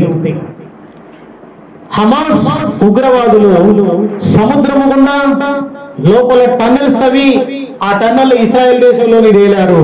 1500 మంది ఒక్కసారి విరుచుకుపడ్డారు. రాత్రి వాళ్ళు యోమ్ కిప్పర్ అనే పండుగ చేసుకున్నారు. అక్టోబర్ 6న రాత్రి బాగా మ్యూజిక్లతో సంతోషంతో గడిపి మత్తు నిద్రలో ఉన్నారు. తెల్లవారు 7 గంటలకు ఈ ఉగ్రవాదులు ఇస్రాయేల్ దేశంలోనికి చొరబడ్డారు. అలా చొరబడి కనిపించినట్టు చిన్నోడు పెద్దోడు ఆడవాళ్ళు మనవాళ్ళు తేడా లేకుండా చంపి పడేశారు. ఎవరైనా దొరికితే ఈవెన్ సైనికులను కూడా చంపి పడేశారు. దొరికిన వాళ్ళను 240 మందిని వాళ్ళ జీవుల్లో కాళ్ళ కింద తొక్కి వాళ్ళ మెడల మీద కాళ్ళు పెట్టి దోచుకొని వెళ్ళిపోయారు. ఇప్పుడు 33 రోజుల యుద్ధంలో ఇస్రాయేల్ దేశం ఎన్ని దేశాలు విజ్ఞప్తి చేసినా వాళ్ళు మమ్మల్ని యుద్ధానికి కదిలించారు, మేము ఆపేదే లేదు. అమెరికా చెప్పినా వినట్లేదు. ఇరాన్ బెదిరిస్తుంది, గాజాలో కనుక మీరు అడుగు పెడితే మేము లేవాల్సి వస్తుందని వాడు 10 రోజుల నుంచి అంటున్నాడు. ఇప్పటి వానికి ధైర్యం చాలట్లేదు ఇరాన్ వాడికి. సరే, ఈలోగా వార్తా పత్రికల ద్వారా, న్యూస్ ఏజెన్సీ ద్వారా తెలిసింది ఏంటంటే చైనాయే హమాస్ వాళ్ళకి ఈ రాకెట్లను, ఈ యుద్ధాయుధాలను సప్లై చేసింది. ఇరాన్ మాట చెవిన పెట్టట్లేదు బెంజమిన్ నెతన్యాహు. ఇలా యుద్ధం జరుగుతుంది. మరి ఇది ఎక్కడికి దారి తీస్తుంది? జరగబోయేదాన్ని చెప్తున్నాను, జాగ్రత్తగా వినండి. ఇది ఎక్కడికి దారి తీస్తుందంటే యెహెజ్కేలు 38వ అధ్యాయంలో చెప్పబడిన యుద్ధానికి దారి తీస్తుంది. ఏమిటి అందులో చెప్పబడింది? రష్యా, అరబ్ దేశాలు 5, మొత్తం 6 దేశాలు కలిసి మేఘము భూమిని కమ్మినట్లు నా ప్రజలైన ఇశ్రాయేలీయుల మీద మీరు పడతారు. ఇప్పుడు రష్యా మౌనంగా ఉంది, ఇరాన్ మాత్రము మేకపోతు గాంభీర్యాన్ని ప్రదర్శిస్తూ మేము లేస్తాం 15 దినాల నుంచి అంటున్నారు కానీ వాడు రావట్లేదు ఒక్కనాడు. ఎందుకంటే ఇరాన్కు తెలుసు ఇస్రాయెల్ యొక్క శక్తి ఎంతో. ఒకప్పుడు ఇరాక్ దాడి చేసింది, నేలమట్టమైపోయింది, సద్దాం హుసేన్ చచ్చిపోవాల్సి వచ్చింది. కాబట్టి ఇస్రాయేల్ ముట్టుకుంటే ఇరాన్ దేశమును బూడిదగా చేస్తారు, మళ్ళీ ఇరాన్ దేశము అమెరికా దేశము యొక్క పరిపాలన కిందకు వచ్చేస్తుందని భయపడి ఇరాన్ వాళ్ళతో వీళ్ళతో మాట్లాడుతూ మోదీతోటి కూడా మాట్లాడి, మీకు ఇస్రాయేల్ దేశం అంటే బాగా దగ్గర కదా, మీకు ఫ్రెండ్స్ కదా, కాబట్టి మీరు ఆ దేశం వెళ్ళారు, ఆయన మీ దేశానికి వచ్చాడు, కొంచెం యుద్ధం ఆపమని చెప్పండి అని ఇప్పుడు ఆపండి అనే ఒత్తిడి పెంచుతున్నారే తప్ప యుద్ధం చేస్తామనే మాట ఇప్పుడు ఇరాన్ మాట్లాడట్లేదు. మొన్న ఏమన్నారు, 15 దినముల కిందట మీరు కనుక గాజాలోనికి అడుగు పెడితే ఇరాన్ లేస్తుంది అన్నాడు. 15 దినాలైంది, ఒక్కడు లేవలే ఇరాన్ నుండి ఇప్పటి వరకు. గాజా మొత్తం ఇస్రాయేల్ స్వాధీనంలోకి వచ్చేసింది. ఈ రోజు ఉదయం వార్త ఏంటంటే ఆ హమాస్ ఈ యుద్ధానికి ప్రేరేపించిన మెయిన్ లీడర్ ఏ టన్నెల్లో ఉన్నాడో వాడిని చుట్టుముట్టారు. వాడిని ప్రాణాలతో పట్టుకుందామా లేకపోతే వాడిని శవంగా తీసుకెళ్ళాలంటే ఒక్క బాంబు వేస్తే చాలు, వాడు ఆ టన్నెల్లోనే చచ్చిపోతాడు. కానీ వాడిని ప్రాణాలతో పట్టుకోవాలి. వాడిని మళ్ళీ ఒక అమెరికా దేశస్తులు ఈ యొక్క టెర్రరిస్ట్ ఏ విధంగా సముద్రంలో కలిపి చంపేశారో మనం కూడా అలాగే చంపేయాలని ఇస్రాయేలీలు బిన్ లాడెన్ చంపేయాలని వాళ్ళు కంకణం కట్టుకుని వాడిని ప్రాణాలతో పట్టుకున్నామని ఇప్పుడు చుట్టుముట్టారు. ఈ రోజు ఉదయం నేను బస్సులో వస్తూ చూసిన న్యూస్. దేవుని బిడ్డలారా, ఇలాగ యుద్ధము అతి త్వరలో ముగుస్తుంది. గాజా ప్రాంతం అంతా ఇస్రాయేల్ వశంలోనికి వస్తుంది. దీనితో ప్రపంచానికి దేవుడు నేర్పే పాఠం ఏమిటంటే ఇశ్రాయేలు ప్రజలకు ఎదురు లేదు అని దేవుడు ప్రపంచానికి అంతటి రుజువు చేయబోతున్నాడు. ఈ యుద్ధం తర్వాత ఏ దేశము కూడా ఇశ్రాయేల్ మీదకి యుద్ధం చేయడానికి ధైర్యం చేయదు, సాహసం చేయదు. అరబ్ దేశాల్లో అత్యధిక యుద్ధ సామాగ్రిని సంపాదించుకున్న దేశం ఇరాన్. అయినా ఇప్పుడు 33వ రోజైనా ఇరాన్ ఒక్క సైనికుని కానీ ఒక ఆయుధాన్ని కానీ వాడలేకపోయింది. కారణం ఏంటంటే ఇరాన్ యొక్క ఆయుధాలు అణ్వాయుధాలు ఎక్కడున్నాయో ఇస్రాయేల్కు తెలుసు. ఒక్క బాంబు వేస్తే ఆయుధాల ఆ గోడౌనంతా కూడా భగ్గున నాశనం అయిపోతుంది. వాళ్ళకు తెలుసు ఇస్రాయేల్ శక్తి ఎంతో. తద్వారా 48 నుండి ఇప్పటి వరకు ఇస్రాయేల్ ప్రజలు ఎలా బ్రతుకుతున్నారంటే భయంతో బ్రతుకుతున్నారు. 1400 మంది ఇండియన్స్ విమానాల మీద ఇండియాకి వచ్చేసారు ఈ యుద్ధం ప్రారంభం కాగానే. భయమే. మీకు తెలుసా, ప్రతి 200 మీటర్లకు ఒక బంకర్ కట్టుకున్నారు ఇస్రాయేల్. ఎందుకని? రాకెట్లు కానీ బాంబులు కానీ పడితే మీరు వెళ్ళి పరిగెత్తిపోయి ఆ యొక్క టనెల్స్ లో బంకర్స్ లో ఉండండి అని. ప్రతి 200 మీటర్లకు ఒక బంకర్ కట్టి పెట్టారు ప్రభుత్వం. అంటే అంత భయంగా బ్రతుకుతున్నారు. 1948 స్వాతంత్రం వచ్చినప్పటి నుండి కూడా ఇక్కడ ఎహెజ్కేలు 38 దేవుడు అన్నాడు, నా ప్రజలు నిర్భయముగా నివసించు కాలమున రోజు నీవు లేచి నా ప్రజల మీదకి వస్తావన్నాడు. ఇప్పుడు నిర్భయంగా ఉండలేదు ఇస్రాయేల్ దేశం. కానీ ఈ యుద్ధంతో దేవుడు ప్రవచనాన్ని ఎక్కడికి తీసుకురాబోతున్నాడంటే ఇక ప్రపంచంలో ఇస్రాయేల్ దేశం ఎవరికీ భయపడాల్సిన అవసరం లేకుండా ప్రపంచమే ఇస్రాయేలుకు భయపడే విధంగా చేయబోతున్నాడు. తద్వారా ఇస్రాయేలు నిర్భయముగా ఉండబోతుంది కొద్ది సంవత్సరాలు. ఇలా నిర్భయముగా ఉన్న రోజుల్లో రష్యా అరబ్ దేశాలతో కలిసి ఒక యుద్ధాన్ని లేవదీయబోతున్నాడు. ఈ యుద్ధం తర్వాత ఇస్రాయేల్ దేశం ప్రపంచంలో భయము లేని దేశంగా ఉండబోతుంది. ఆ తర్వాత కొన్ని సంవత్సరాల్లో రష్యా మళ్ళీ అరబ్ దేశాలతో కలిసి చిట్ట చివరి యుద్ధాన్ని ఇస్రాయేల్ మీదకి తీసుకొని రాబోతుంది. అది ఎహెజ్కేలు 38లో ప్రవచించాడు. ఈ యుద్ధంలో ఏం జరుగుతుందట? 38, 21 నుండి 24 వచనాల్లో చెప్పాడు దేవుడు, నేనే పోరాడతాను రష్యా, నేను నీకు విరోధనై నీ ముక్కుకు దవడలకు గాలము వేసి నా ప్రజల మీదకి తీసుకుని వచ్చి నేను నీతో యుద్ధం చేస్తాను. ఎలా యుద్ధం చేస్తాను? బాంబుల మోత, ఖడ్గాలు, రాకెట్లు కాదు, పంచభూతములను వాడుకొని ఈ పంచభూతాలతో నేను నీ మీద యుద్ధం చేస్తాను. ఎలా చేస్తావయ్యా? మొట్టమొదటిగా నీ సైన్యము, ఈ 6 దేశముల మహా సైన్యమంతా, ఇశ్రాయేలు దేశము 3 వైపులా కొండలున్నాయి, ఒకవైపు మధ్యధరా సముద్రం ఉంది. సో ఈ 3 వైపులా నీ సైన్యం అంతా ఆవరించి ఉండగా నేను రోషముతో నీతో యుద్ధం చేయబోతున్నాను, మహా భూకంపం ఒకటి కలుగజేస్తాను. ఈ కొండల మధ్యలో ఒక భూకంపము రాగా లక్షలాది మంది సైన్యము భూమి నోరు తెరవగా అందులోనికి సజీవంగా వెళ్ళబోతున్న యుద్ధం అది. ఏమండి, ఇంతకుముందు ఏమన్నా దేవుడు ఇలాంటి యుద్ధం ఎప్పుడైనా జరిగించాడా చరిత్రలో? లేదా? చేయలేదా? ఎక్కడ చేశారు?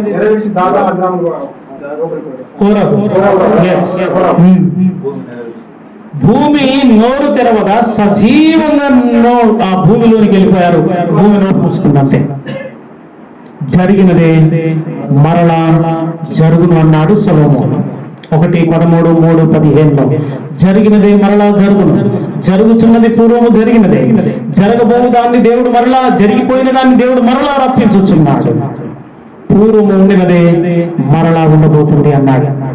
సో ఆ నోరు తెరిచి మింగివేసిన యుద్ధాన్ని ఇక్కడ రష్యా యుద్ధంలో దేవుడు చూపించబోతున్నాడు. ఆ కొండల మధ్యలో భూకంపం రాగా లక్షలాది మంది గుడారాల్లో ఉన్న సైనికులు నోరు తెరుస్తుంది, నోరు మూసుకుంటుంది, అంతే. ఇది ఇలా జరిగింది ఏమిట్రా అని ఆశ్చర్యంలో నుండి తేరుకోకముందే ఆకాశము నుండి అగ్ని గంధకముల వర్షమును నేను కురిపించేదని. చరిత్రలో ఇంతకుముందు ఎప్పుడన్నా దేవుడు అగ్ని గంధకాలు వర్షం కురిపించాడా? సొదొమ గొమొర్రా.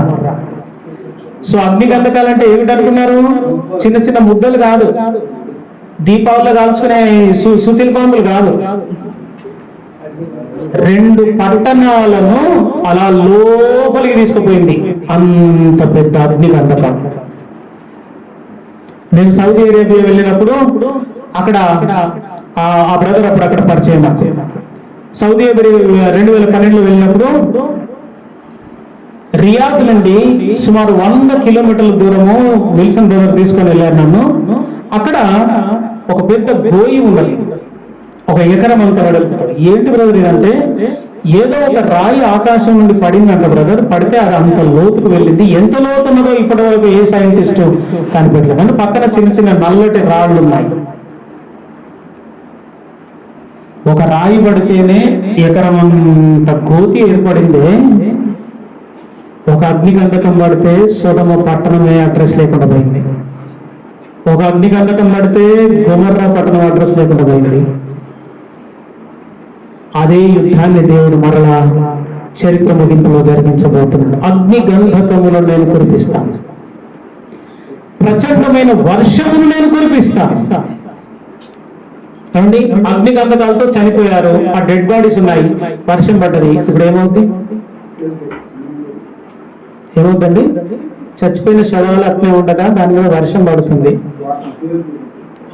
వైరస్ ఉత్పత్తి అవుతుంది. దాన్ని అన్నాడు దేవుడు, తెగులు కలగజేసి అన్నాడు. Something like corona. ఏదో ఆ డెడ్ బాడీస్ నుండి వచ్చే వైరస్ తో మనుషులను చంపే వైరస్ వస్తుంది. ఎవడో సైనికుడు, అరే అన్నా ఎమర్జెన్సీ వాడికి పోయేస్తా, చెట్టునికో పోయేస్తా, కొంచెం 10 నిమిషాలు చూస్తా ఉండు. ఇప్పుడు చెంబు పట్టుకొని పోయిండు, మళ్ళీ 5 నిమిషాలకు వచ్చిండు, మళ్ళీ 2 నిమిషాలకే అన్నా మళ్ళీ ఎట్లా అవుతుంది, మళ్ళీ పోతాను. వీడు 24 గంటలు డ్యూటీ అవుతుంది, 24 అవర్స్ అవర్కి ఒకసారి పోతూనే ఉన్నాడు, వస్తూనే ఉన్నాడు. వీడు ఇక్కడ యుద్ధం ఎప్పుడు చేయాలి? ఏదో ఒక తెగులు. కాబట్టి కలరా వచ్చినప్పుడు అదే కదా, మనల్ని అందరూ చెంబులు పట్టుకొని దొరికారు కదా ఊరవతలకి. సంథింగ్ లైక్ కలరా, సంథింగ్ లైక్ కరోనా. ఏదో ఒక తెగులను దేవుడు తీసుకురాబోతున్నాడు. ఆ తెగులే వాళ్ళని చంపేస్తుంది అనేకమంది. తెగులు కలగజేసి హత్య కలగజేసేదని నేను అన్నాడు దేవుడు. ఆ తర్వాత తెగులు తర్వాత దేవుడు మళ్ళీ ఒక యుద్ధం చేస్తున్నాడు. ఈ విధంగా ప్రళయమైన వానను కురిపించేదని నేను. తెగులు లేస్తుంది, అనేక మంది వైరస్తో చనిపోతున్నారు. కరోనాతో ఏం చేసింది, ఎప్పుడు వచ్చిందో తెలియదు, ఎప్పుడు నా లోపలికి పోయిందో తెలియదు, మళ్ళీ 3-4 రోజులు జ్వరం వచ్చింది తెలియదు, జ్వరం వచ్చిందని పోతే పుట్టుకొని పోయిండి ఇక రాకుండా అన్నారు కదా. అంతకంటే భయంకరమైన తెగులు ఒకటి అక్కడ కలుగ చేయబోతున్నాడు దేవుడు. నాశనము కలుగ చేస్తామన్నాడు. అంటే అలాగే గత్తర అన్నారు మన తెలంగాణలో ఒకప్పుడు తెగుళ్ళు వస్తే గత్తర అన్నాడు. గత్తర క్యాకరే గత్తర. గత్తర ఏం చేసిందండి, ఒక ఊళ్ళో మనందరం ఉంటే 200 ఇల్లు గుడిసెలు ఉంటే ఒకరింట్లో ఈ ఈ కర్ర నుండి ఎలుక వాసం నుండి ఎలుక పోతుంది. ఇలాగూ ఇంట్లో ఎలుక బాగానేరా అనుకునేటళ్ళకు అది అక్కడి నుండి కింద పడింది, పడలేదు, దాని పొట్ట పగిలింది. ఆ పొట్టలో నుండి చిన్న బియ్యం పురుగులు లాంటివి వచ్చేసాయి. భర్త అరే ఎలుక పడ్డదేవరా అని దగ్గరికి పోగానే గీక్కుంటా ఉన్నాడు. ఎందుకో తెలుసా, ఇక్కడ చెమటకాయ అంత తయారైంది. ఈ చెమటకాయ గంటలోనే మళ్ళీ ఆలుగడ్డ అంత అయింది. ఆలుగడ్డ బాగా గుంచుతుందిరా అని పగిలింది. పగిలితే సరిగ్గా ఎలుకలో ఉన్న పురుగులే ఇందులో నుంచి వచ్చాయి. ఇట్లా నిమిషానికి ఒకరికి ఇల్లంతా లేచిపోయారు. ఇల్లు వచ్చి ఆయిల్ లేచిపోయారు. ఆయిల్ గత్తర అన్నారు. అంటే ఊరు మొత్తం లేచిపోయారు. ఎవడో ఒకరు భయపడి మన వాళ్ళు ఆ పొలాల్లో చిన్న గుడిసె వేసుకొని మంచి వేసుకొని ఉన్నారు చూసారా, అప్పటి నుండి ప్రారంభమైంది. ఈ గత్తర వస్తే ఉరికారు మన వాళ్ళు ఎవరో. అందులో కొడుకు వేసిపోయాడు, భార్య వేసిపోయింది, భర్త కూడా మిగిలిపోయాడు. ఆ మంచి దగ్గర వేసుకొని గత్తరంతా పోయేదాకా కొన్ని నెలల పాటు ఉండి వైద్యులందరూ వచ్చి ఇప్పుడు ఏం లేదు అని చెప్పేదాకా ఆ ఎలుకలకు మందు పెట్టి చంపేశారు. అలా చేస్తే అప్పుడు వచ్చి మళ్ళీ ఇళ్ళలో ఉన్నారు. కొందరేమో అక్కడే పోయి ఇల్లు కట్టుకుంటే మళ్ళీ వాళ్ళ కొడుకులతో అదొక ఊరైంది మళ్ళీ ఇప్పుడు.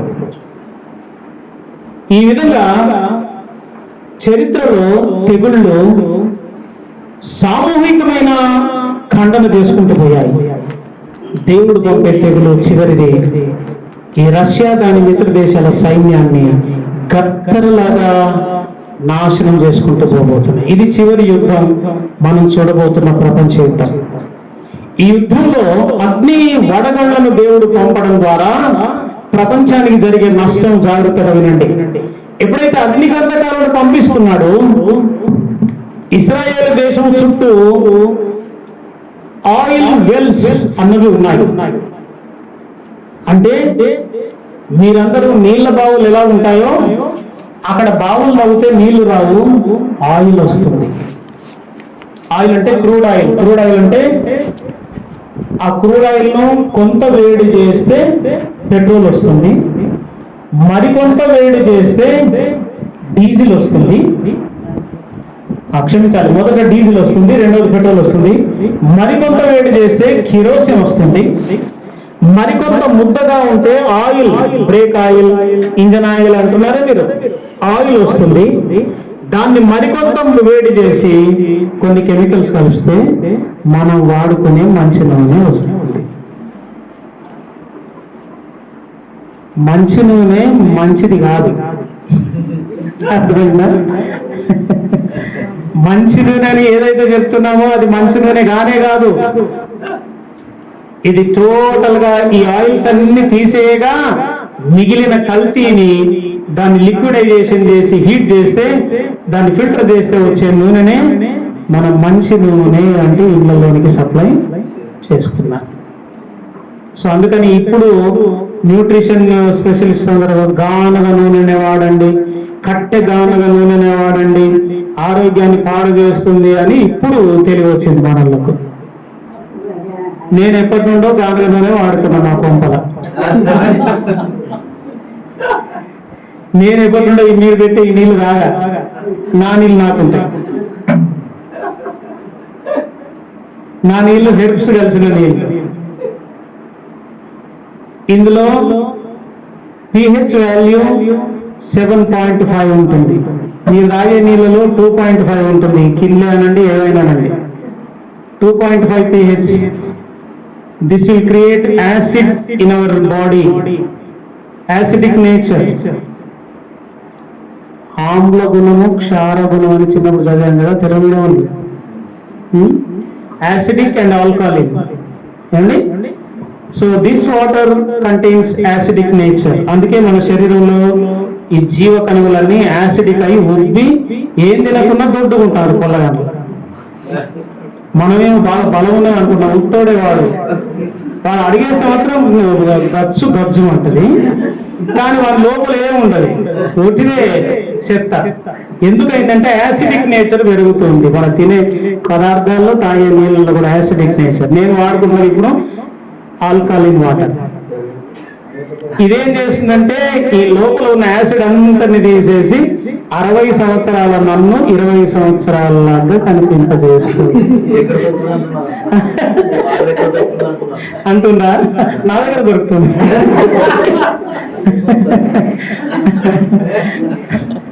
ఓకే, దానికి మరొకసారి విలువని దానికి లెసన్ చెప్తా. పవర్ పాయింట్ లో ఉంది నా దగ్గర. ఈ వాటర్ ద్వారా వచ్చే నష్టాలు ఏంటి, ఏ వాటర్ ఎంత నష్టం చేస్తుంది, ఆ మంచి వాటర్ ఏంటి, మన శరీరానికి బ్రెయిన్ కి అవసరమైన పర్సెంటేజ్ ఎంత, లీవర్ కు అవసరమైనది, డైజెస్టివ్ సిస్టమ్, కిడ్నీకి అవసరమైన వాటర్ పర్సెంటేజ్ ఏ లెవెల్లో ఉండాలి, అదంతా కూడా అదొక పెద్ద లెసన్. నేను బెంగళూరులో ఒక సైంటిస్ట్ సెమినార్ లో నేర్చుకుని వచ్చి అప్పటి నుంచి నేను అవి వాడుకుంటున్నాను. చూడదు అది. దేవుడు ఎప్పుడైతే యుద్ధం జరుగుతుందో దేవుడు అగ్నిగంధకాలను కురిపిస్తాడు, ఆయిల్ వెల్స్ మీద పడతాయి. పెట్రోల్ ట్యాంక్ లో మంటలు రావాలంటే ఎంత అగ్గి కావాలి? ఎంత అగ్గి కావాలి? నిప్పు రవ్వ చాలు. అంటే అగ్గి పెట్టెలు గీసినప్పుడు కొంచెం ఎగురుతుంటే నిప్పు రవ్వ, ఆ నిప్పు రవ్వ చాలు. మరి ఆయిల్ వెల్లో పడాలంటే ఎంత నిప్పు రవ్వ కావాలి? ఆ చిన్న నిప్పు రవ్వ. కానీ దేవుడు అగ్ని గంధకాలనే పడవేస్తున్నాడు. మీరు అగ్గిపుల్ల ముట్టిస్తారు చూసారా, ఆ అగ్గిపుల్ల చివరికి ఉన్న మందు గంధకం. దీపావళికి రేపు కాలుతాను కదా ఇంటి ముందట, అవన్నీ గంధకమే. ఆ గంధకంతో ఉన్న ముద్దలను దేవుడు విసిరేస్తే ఆయిల్ వెల్స్ ఏం కావాలి? మరి భగ్గున మండిపోతాయి. సో దాట్ అరేబియా సముద్రం గుండా, హిందూ మహాసముద్రం గుండా మనకు పెట్రోల్ రాదు, డీజిల్ రాదు, కిరోసిన్ రాదు, మంచి నూనె కూడా రాదు. పెట్రోల్ బంకులు అన్నిటి ముందు no stock. No stock board వచ్చిందంటే స్టీఫెన్ గారు కూరగాయలకని వెళ్ళారు. ఏమండి, కూరగాయలకని ముస్తాబాద్కి వెళ్తే అక్కడ ఒక 100 రూపాయలు పెట్రోల్ కొట్టాయా కనబడతలేదా సార్? No stock board. అదే మరి ఇప్పుడు ఇంటి దాకా ఎట్లా పోవాలి? సరే టమాటా అవి తీసుకొని పోదాం. టమాటా దగ్గర పోయినా టమాటా 200 కిలోలు, టమాటా 220 రూపాయలు. సరిగ్గా తెస్తారు ఆయన 200 సార్. ఎందుకు 200? రాత్రి మోసుకొని రావాల్సిన లారీ పెట్రోల్ డీజిల్ లేక ఆగిపోయింది అక్కడ. కనుక ఈ ఉన్న టమాటా అమ్ముకోవాలి, అందుకని 200 కొంటే 200 లేకపోతే అన్ని కూరగాయలు అంతే. ఎందుకు? లారీ పొద్దున 4 గంటలకు తేవాలి సార్, కూరగాయలు తేలేదు. మరి ఏం చేస్తాం? నిన్న మిగిలిపోయిన కూరగాయలు అమ్ముతున్నాం, ఈ మరి 200 కొంటే 200 లేకపోతే లేదు. బియ్యం, అన్ని వస్తువులు ఆకాశాన్ని అంటగా ప్రపంచంలో యోసేపు కాలంలో వచ్చిన కరువు, అబ్రహాము కాలంలో వచ్చిన కరువు, చివరిగా ప్రపంచం మరొకసారి చూడబోతూ ఉన్నది. ఏమిటి ఆ రోజుల్లో వచ్చిన కరువు? ఎలాంటిదట? తమ సొంత పిల్లలను ఇతరులకు అమ్ముకొని వాళ్ళ పిల్లలను వీళ్ళు కొనుక్కొని ఒక తొడను నరికి ఈ రోజు తిని మళ్ళీ 2-3 రోజులకు మిగతా బాడీని దాచిపెట్టుకున్నారు. ఆ కరువుల్లో జరిగినదే మరలా జరుగుతుంది. జరిగిపోయిన దాన్ని దేవుడు మరలా రప్పించబోతున్నాడు. సో ప్రపంచమంతా కూడా భయంకరమైన కరువుతో నిండిన రోజులు. ఎందుకంటే మిడిల్ ఈస్ట్ దేశాలే ప్రపంచానికి అంతటికి పెట్రోల్, డీజిల్, ఆయిల్ సప్లై చేస్తున్నాయి. ఇది ఆగిపోగానే ప్రపంచం అంతా ఒక్కసారి అలా ఆగిపోతుంది. ఏం చేయాలో దిక్కుతోచని స్థితి. ప్రపంచంలో ఉన్న 257 దేశాలు ఏం చేయాలి ఇప్పుడు? ఎలా పరిపాలించాలి? మనుషులు ఒకరు దోచుకుంటారు. ఎందుకంటే ఏమన్నా బతికేటట్లేము మనం అని. వాని ఇంట్లో దోసుక తిందాం, తర్వాత సంగతి పోలీసు వాళ్ళు పట్టకపోతే అన్నదాన్ని కూర్చున్నాం, కానీ ముందు తినడానికి ఏం లేదురా, వాడిని చంపైన తిందాం రాని మనుషులు ఒకరినొకరు చంపుకుంటారు, దోచుకుంటారు. నరహత్యలు, అక్రమము విస్తరించుట చేత అనేకుల ప్రేమ చల్లారు. There will not be love. దోచుకోవడమే, చంపేయడమే. నేను బ్రతకాలంటే వాడిని చంపాలి, మరి ఏం చేయాలి? జైల్లో పెడతారా? పెట్టన్నం పెట్టండి, ఏం రోజులు పెడతారా? ఈ పరిస్థితి ప్రపంచం ఎదుర్కొంటుంది. అప్పుడు ప్రపంచ దేశాలన్నీ దిక్కుతోచని స్థితిలో ఉండగా మిడిల్ ఈస్ట్ లో నుండి, అరబ్ దేశాల నుండి 10 మంది రాజులు లేస్తారు. అదే మనం చూడబోతున్న పాదముల ప్రభుత్వం. నెబుకద్నెజర్ రాజుకు క్రీస్తుకు పూర్వము 600 సంవత్సరాల కాలంలో చూపించిన ఆ యొక్క ప్రతిమ యొక్క ముగింపు పాదముల ప్రభుత్వాన్ని మనం చూడబోతున్నాం. రష్యా యుద్ధం తర్వాత ఆ కరువుకు ప్రపంచ దేశాలన్నీ ఎవరైనా మమ్మల్ని పరిపాలిస్తే బాగుండు, మేము వాళ్ళకి అప్పగించేస్తాం మా రాజ్యం అన్నప్పుడు ఈ 10 మంది రాజులు లేచి, ప్రపంచ ప్రజలారా భయపడకండి, ఈ మంటలను మేము ఆర్పివేస్తాం, లేదా అవి అలా మండుతుంటే ప్రక్కన మేము బావులు తవ్వించి మళ్ళీ ప్రపంచానికి అవసరమైన ఆయిల్ మేము అందించే ప్రయత్నం చేస్తాం. మీరు మాకు చేయాల్సిన సహాయం వల్ల మీరు మా ప్రభుత్వానికి మద్దతు తెలపాలి, మా ప్రభుత్వంతో ఏకీభవిస్తాం అన్ని విషయాల్లోని మీరు ఒప్పందం చేయాలి అన్నప్పుడు అన్ని దేశాలు సచ్చినట్టు దిక్కు లేక ఆ ప్రపంచ ప్రభుత్వాలను ఆ 10 మంది రాజులకు అప్పగిస్తారు.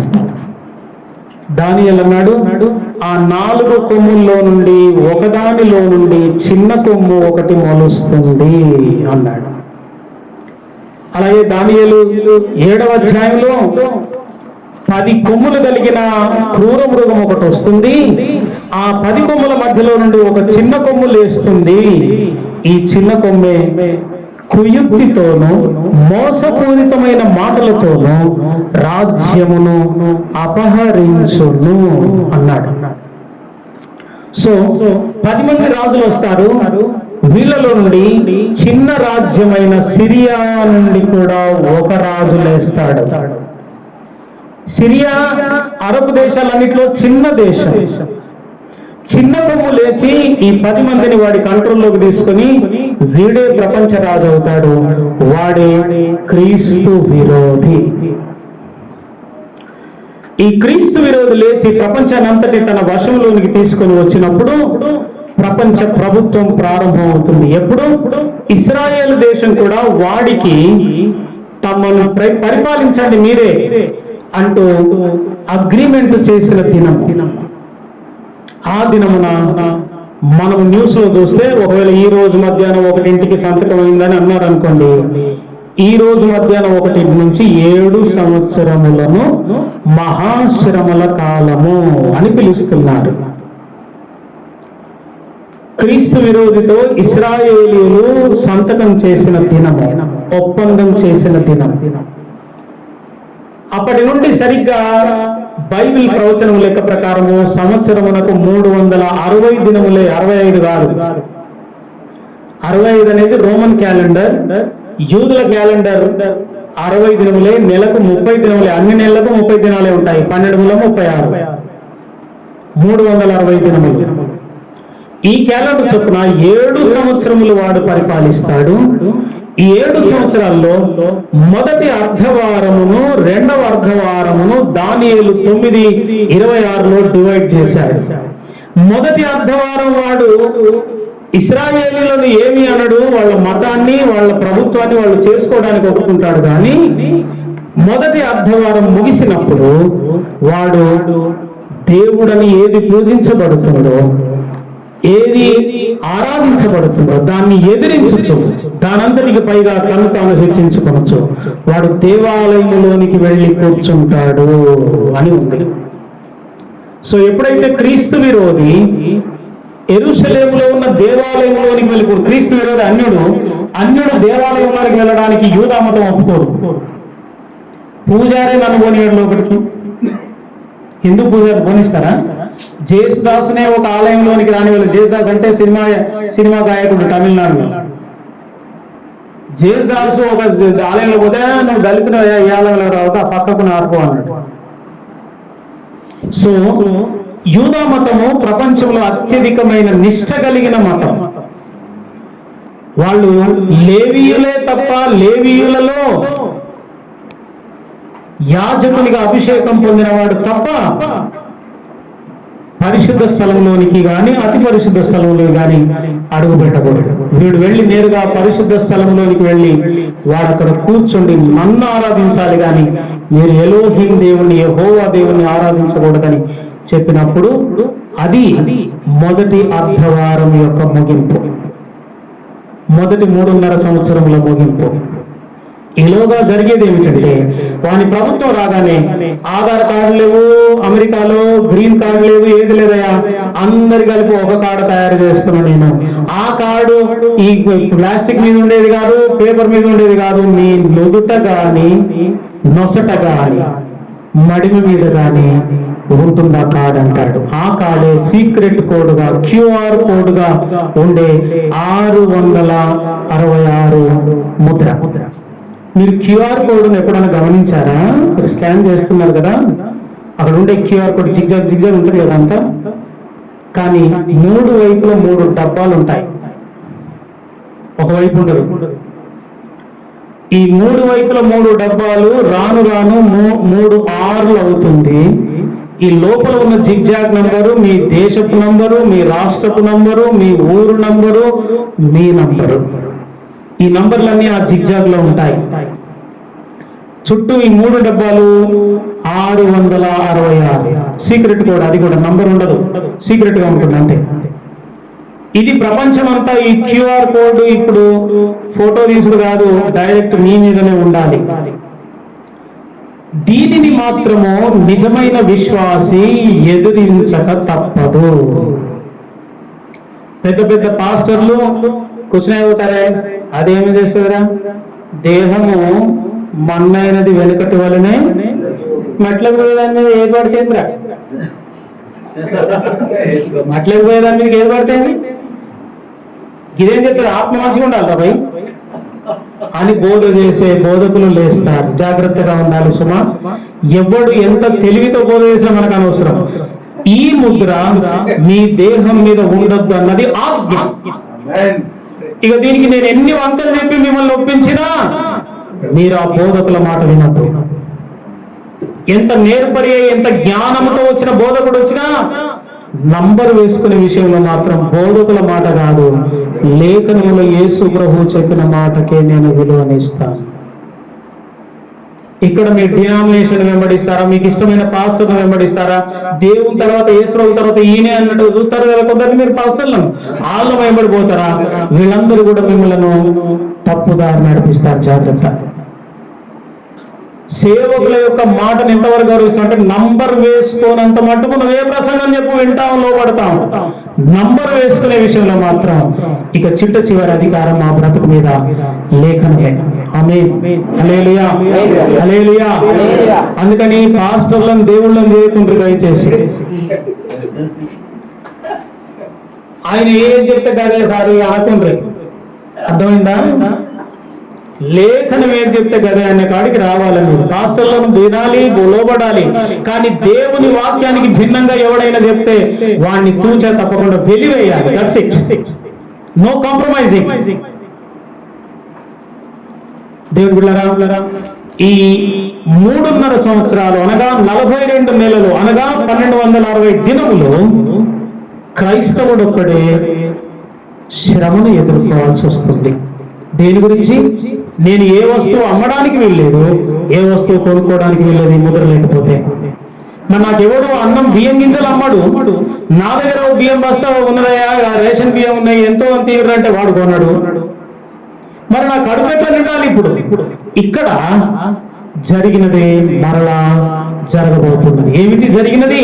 3.5 సంవత్సరాలు సరిగ్గా ఏలియా కాలంలో కరువు రాగా ఏలియాను దేవుడు కాకోలముల ద్వారా పోషించాడు. దేవునికి మహిమ కలుగునుగాక. హల్లెలూయా, హల్లెలూయా. జరిగినదే మరలా జరగబోతుంది సుమా. జరిగినదే మరలా జరగబోతుంది. అసలు కాకి ఏందో తెలుసా? కాకి మంచి మాంసం కాదు, కుళ్ళిపోయిన మాంసం ఉన్నా వదలదు. ఏమండి, నోవహు జలప్రళయం తర్వాత 150 దినాలు నీళ్లు భూమి మీద ఉన్నాయి కదా. ఫస్ట్ కాకిని పంపితే ఎందుకు రాలేదు? అరే బోడు నాన్ వెజిటేరియన్ దొరుకుతుంది వానికి. నీళ్ళలోనేమో ఒక ఆవు ఇట్లా ఏలాడుతుంది, తేలాడుతుంది, ఇది దాని మీద కాళ్ళు పెట్టింది, గంటలు గంటలు తింటనే ఉన్నది. ఇక మళ్ళా పోతాను ఓడదిక్కు. ఇది ఈ రుచి తెరిసేపోయినాక మళ్ళా మనిషి దొరికాడు. అబ్బా ఇది కూడా భలే ఉన్నది, వీడు మా బతికున్నప్పుడు బాగా మాంసం తిన్నాడు ఏమో, బాగా రుచిగా ఉన్నాడు, కొవ్వు బాగున్నది, నేను అనుకుంటే తింటుంది. ఇది అయిపోయిన తర్వాత మళ్ళీ రుచిగల మాంసం, జింక మాంసం, అబ్బా ఏం టేస్ట్ ఉన్నది ఇది వెజిటేరియన్ అయినా కానీ దీని మాంసం మాత్రం భలే టేస్ట్. ఇది అదే ముఖం పెట్టింది, ఇటు నోహు యాదికి వస్తలేడు దానికి. అంత మాంసం అంటే భయంకరమైన పిచ్చి దానికి, కుళ్ళిపోయిన దాన్ని కూడా వదలకుండా తినడం దానికి సంతోషం. కానీ ఇక్కడ ఏలియా దగ్గర అది ఎవరో ఇంట్లో వండుకున్న మాంసాన్ని ఒక్క చుక్క కూడా దాని గ్రేవీ కూడా లోపలికి పోకుండా ఏలియా ముందర తెచ్చేస్తుంది. దేవునికి స్తోత్రం కలుగును గాక. హల్లెలూయా. గ్రేవీ కూడా పోకుండా, గ్రేవీ అంటే పోతే ఆయన లోపలికి పోతే కదా రుచి, అది కూడా పోనీయలేదు. అది కూడా ఏలియాకే దక్కాలి. ముక్క దక్కడమే కాదు, రుచి దక్కాలి, రొట్టె దక్కాలి. 3.5 సంవత్సరాలు పోషించాడు అలా. అలాగే క్రీస్తు సంఘం క్రీస్తు విరోధి చేత ఆహారం లేక, రొట్టె లేక తిప్పలు పడుతూ వాడికి దొరకకుండా, పోలీసు వాళ్ళకి దొరకకుండా అడవులు పట్టుకొని తిరుగుతున్న రోజుల్లో ఆకాశం నుండి దేవుడు అద్భుతంగా మనల్ని పోషించబోతున్నాడు. గట్టిగా చప్పట్లు కొట్టి దేవుని స్తోత్రించుకుంటున్నాడు. దేవుని సంఘమా, నీ విశ్వాసానికి ఉండే అగ్ని పరీక్ష, నీకున్న ఆదాయమును, డబ్బును, ధాన్యమును చూసుకొని బ్రతుకుతున్నావా? విశ్వాసంతో బ్రతుకుతున్నావా? నీ ఆధారం ఏమిటి అనేది పరీక్షించబడే చిట్ట చివరి ఫైనల్ ఎగ్జామినేషన్. ఏమండి, బీటెక్ చేస్తున్న అమ్మాయిలు, మా చిన్న పాప బీటెక్ చేసింది, అయిపోయింది, ఉద్యోగం చేస్తుంది, కానీ ఆమెను ఎగ్జామినేషన్ తీసుకుపోవాలంటే వాళ్ళ హాల్ టికెట్లు చెప్పారు 1 అవర్ ముందుగా ఎగ్జామినేషన్ హాల్లో ఉండవాలని అని పెట్టారు కదా. ఆమె ఎగ్జామినేషన్ 2.5 అవర్స్ 1 అవర్ ముందు ఉండాలి. మొత్తం ఎన్ని గంటలు ఉండాలి? వాళ్ళు 3.5 గంటలు ఉండాలి. 3.5 సంవత్సరాలు నాకు ఎగ్జామినేషన్ పీరియడ్. నా ఫెయిత్ చిట్ట చివరిగా పరీక్షించబడే సమయమే ఆ 3.5 సంవత్సరాలు. ఇక్కడ నేను నా ఆకలిని బట్టి నా రక్షణ అనే జ్యేష్ఠత్వాన్ని అమ్మివేసుకుంటానా, లేక దాన్ని కాపాడుకోవడానికి ఆకలినైనా భరిస్తానా, వేదనైనా భరిస్తానా, శ్రమనైనా భరిస్తానా, ఖడ్గమునైనా భరిస్తానా? ఈ రెండిటి మధ్యలో పోరాటమే 3.5 సంవత్సరాల అగ్ని పరీక్ష. ఎప్పుడైతే ఈ 3.5 సంవత్సరాలు నా భార్య, నా పిల్లలు దిక్కు తోచని వాళ్ళుగా, అక్కడ నా భార్య, అక్కడ నా పిల్లలు, ఇక్కడ నేను అడవిలో ఉండగా నా భార్యను చంపేశారన్న వార్త వస్తుంది, అప్పుడు నేను తట్టుకొని నిలబడగలుగుతానా లేదా? నా పిల్లల్ని చంపేశారట అని వినవస్తుంది వార్త. ఏమంటే మణిపూర్లో జరుగుతున్నాయి కదా ఇప్పుడు. ఇంతకంటే క్రూరమైన వార్తలను మనం వినబోతున్నాం. నా బంధు ప్రీతి ముఖ్యమా, నా ప్రాణం ముఖ్యమా, నా ప్రభునందలి విశ్వాసం ముఖ్యమా? ఈ యొక్క పరీక్షను ఎదుర్కొనే కాలమే 3.5 సంవత్సరాల మహాశ్రమల కాలం. ఇవి ఎదుర్కొని దేవుడు నన్ను హతసాక్షిని చేస్తే సంతోషం. ఎందుకంటే హతసాక్షులందరి ఆత్మలు బలిపీఠము క్రింద ఉన్నాయి. నేను అక్కడికి వెళ్ళిపోతాను. ఒకవేళ బ్రతికుండి ఆకలికి తట్టుకొని, బాధకు తట్టుకొని, ఆకులు అలమలు తింటుకుంటూ 3.5 సంవత్సరాలు బ్రతికిస్తే, అప్పుడు యేసుక్రీస్తు రాకడ మధ్యాకాశములోనికి రాక సమాధుల్లో ఉన్న భక్తులందరి సమాధులు తెరవబడి అలా నా కళ్ళు ముందు పోతుంటే, అలా నేను చూస్తుండగా నేను కూడా ఎత్తబడుతూ ఉండను, వారితో పాటు మన ప్రభువుని ఎదుర్కొనుటకు మధ్యాకాశంలోనికి కొనిపోబడదు. ఈ మాటలు చొప్పున ఒకరినొకడు ఆదరించుకోనండి. సో మన పితరులు చనిపోయారు, నా భార్య కూడా చనిపోయింది ఆ శ్రమంలోనే, కానీ నా భార్య కూడా లేచి అలా వెళ్తుంటా, ఓహో నా భార్య కూడా వెళ్తుందా హో అంటూ అనేది చూస్తుండగానే నన్ను కూడా ఇలా లేపుకొని వెళ్తుంది. వారితో పాటు ప్రభువును సజీవులముగా ఉంటే మనము కలుసుకుంటాం. మరణించినా పర్వాలేదు, కొద్ది రోజుల్లోనే యేసు రాకడలో మహిమ దేహంతో ఎత్తబడతాం. అవేమో చనిపోయిన శరీరాలు కుళ్ళిపోయాయి, మట్టయిపోయాయి, మహిమ దేహములుగా లేస్తున్నాయి. నా దేహమేమో శ్రమలకు భరించి, కొరడా దెబ్బలకు భరించి, ఆకలికి భరించి ఉంది. ఈ దేహం కూడా మహిమ రూపాన్ని సంతరించుకుంటుంది. ఇలాగనే ఈ మహిమ దేహంతో ప్రభువుని ఎదుర్కొనబోతున్నాం. ఆ తర్వాత అక్కడ తీర్పు, బహుమానములు, పెళ్లి, విందు. 4 సంఘటనలు మిగతా 3.5 సంవత్సరాలు జరగబోతున్నాయి.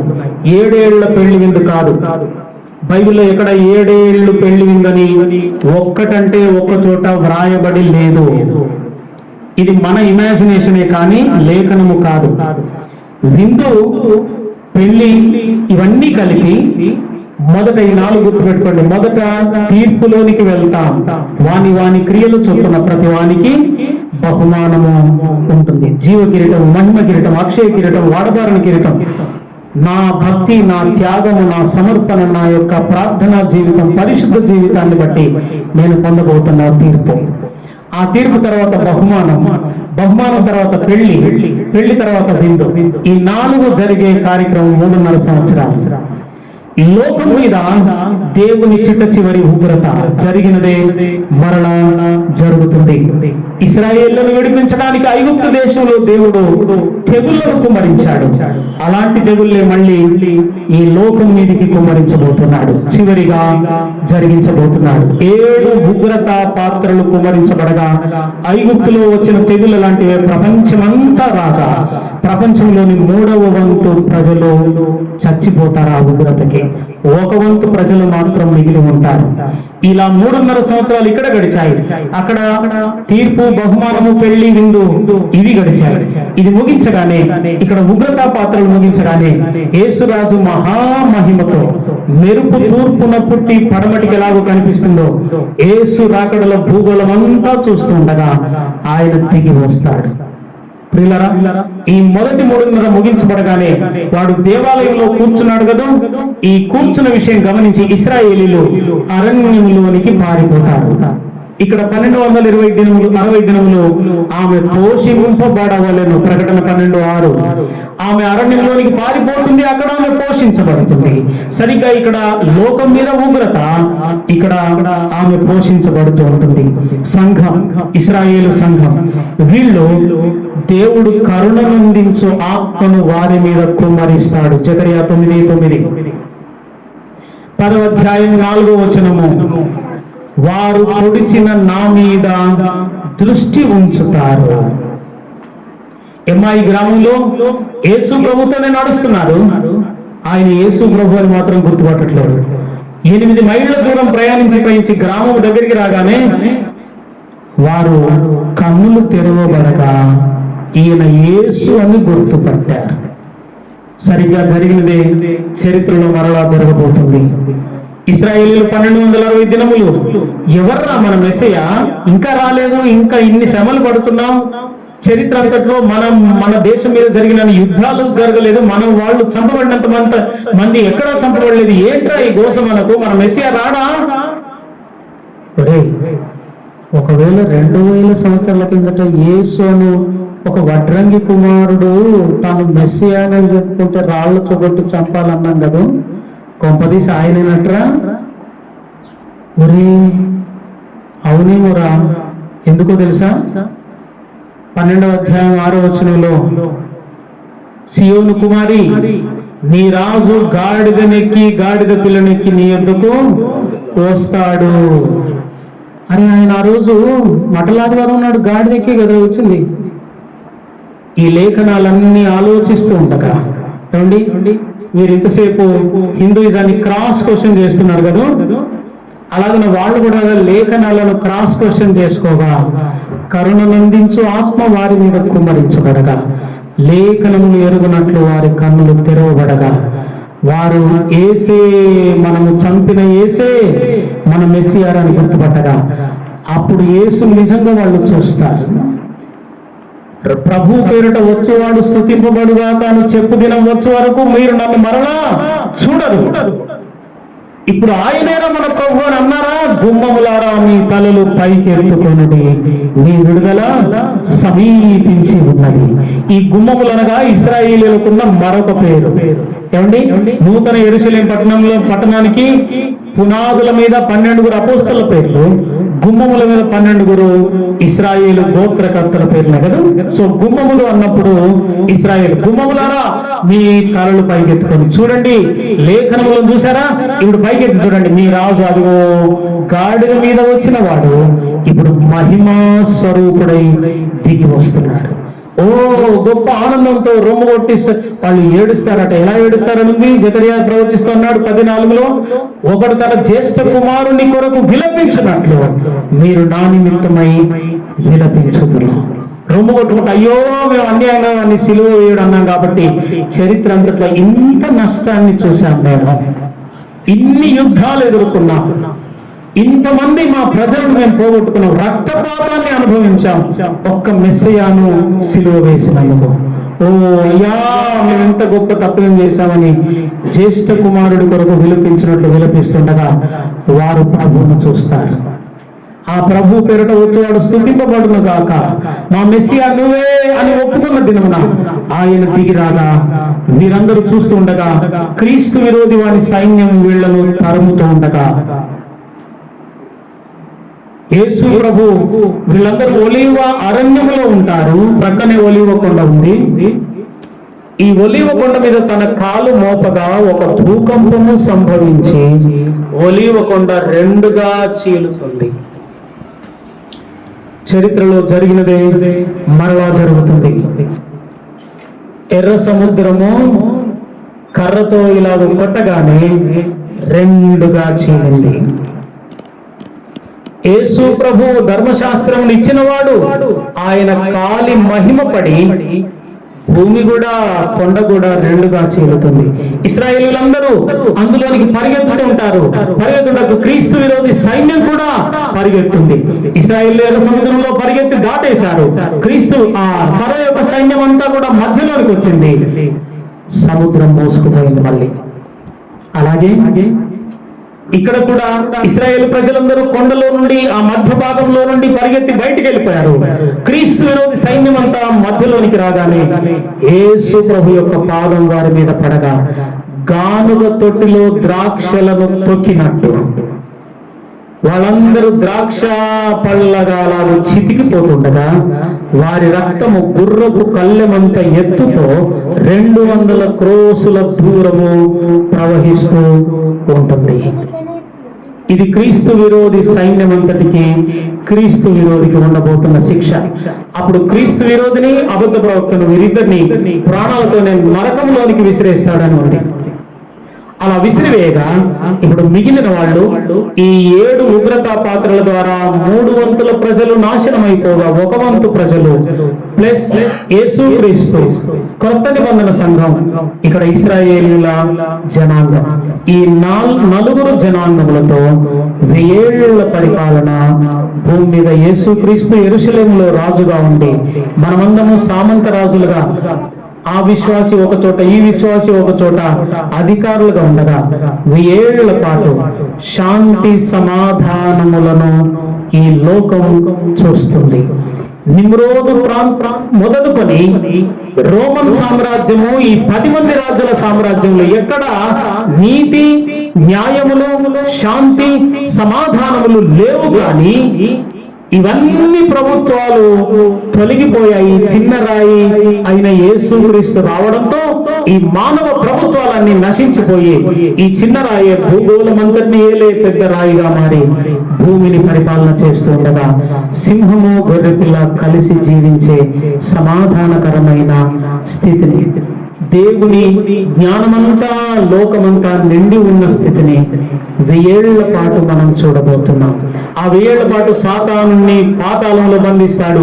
1000 ఏళ్లు ముగిసిన తర్వాత సాతానుడు విడువబడి ఈ మిగిలిపోయిన 1 వంతు ప్రజలు 1000 ఏళ్లలో కొన్ని లక్షల మందిగా పిల్లల్ని కంటారు. వీళ్ళందరినీ పోగు చేసుకుని చిట్ట చివరి యుద్ధం సాతానుడు మళ్ళీ యేసుక్రీస్తు మీదికి జరిగించగా వాణ్ణి ఓడించి వాణ్ణి పాతాళంలో ఆ నరకములోనికి వేయగా అప్పుడు పంచభూతములు నికటమైన వేంద్రముతో లయమైపోతాయి. అంటే ఈ భూమి, ఆకాశము, గాలి, నీరు, అగ్ని ఈ 5 తీసివేసి మనలను విశ్వంలోనికి తీసుకొని పోగా విశ్వ పరిపాలనలో నీవు నేను రాజులైన యాజక సమూహముగా ఉండబోతున్నావు. సమయము సమీపించి ఉన్నది. మెలకువగా ఉండి ప్రార్థన చేయండి. ఏ ప్రవచనాలైతే ఇంకా బడవలసి ఉన్నాయో అవి నెరవేరవలసి ఉంది. యేసు ప్రభు ఇవాళ రేపో వస్తాడని ఎవరైనా చెప్తే వాడు లేఖన ప్రవచన జ్ఞానము లేనివాడు. ఈ ప్రవచనాలు ఇంకా నెరవేరలేదు. వీటన్నింటి సీరియల్లో చెప్పాను మీకు నేను. ఈ సీరియల్ జరిగితేనే యేసు క్రీస్తు రాకడ సంభవిస్తుంది. ఆ టైంలో నీ విశ్వాసాన్ని కేవలము భూ సంబంధమైన లాభాల కొరకు కలిగి ఉన్నవా, పైనున్న వాటిని వెతికే వాటి కొరకు నీ విశ్వాసం కలిగి ఉందా? దానిని దేవుడు పరీక్షిస్తున్నాడు. ఆ పరీక్ష యొక్క ముగింపు పరీక్షయే 3.5 సంవత్సరాల మహాశ్రమల కాలం. తలలు వంచండి, కళ్ళు మూసుకొని ప్రార్థన చేసుకుని ముగించుకుందాం.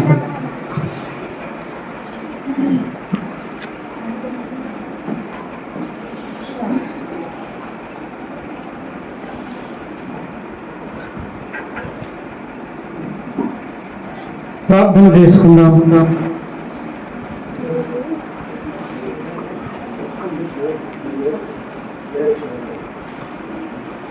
ప్రార్థన చేసుకున్నామండి.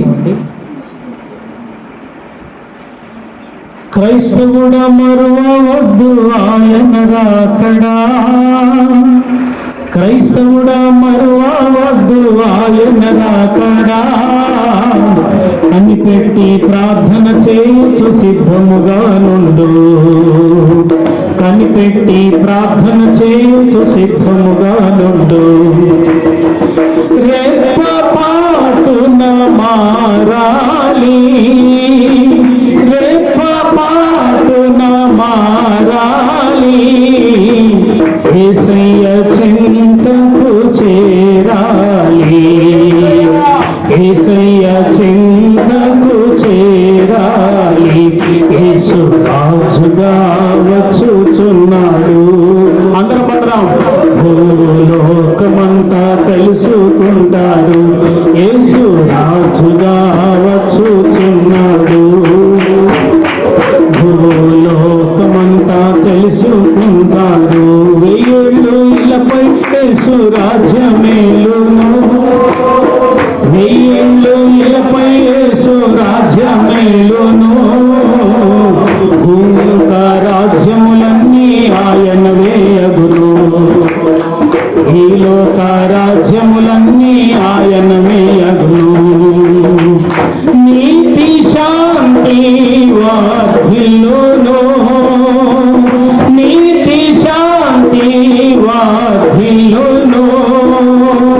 న్యాయమే కనబడును, న్యాయమే కనబడును. యేసు రాజుగా వచ్చుచున్నాడు. తెలుసుకుంటాడు, యేసు రాజుగా వచ్చుచున్నాడు. భూలోకమంతా తెలుసుకుంటాడు.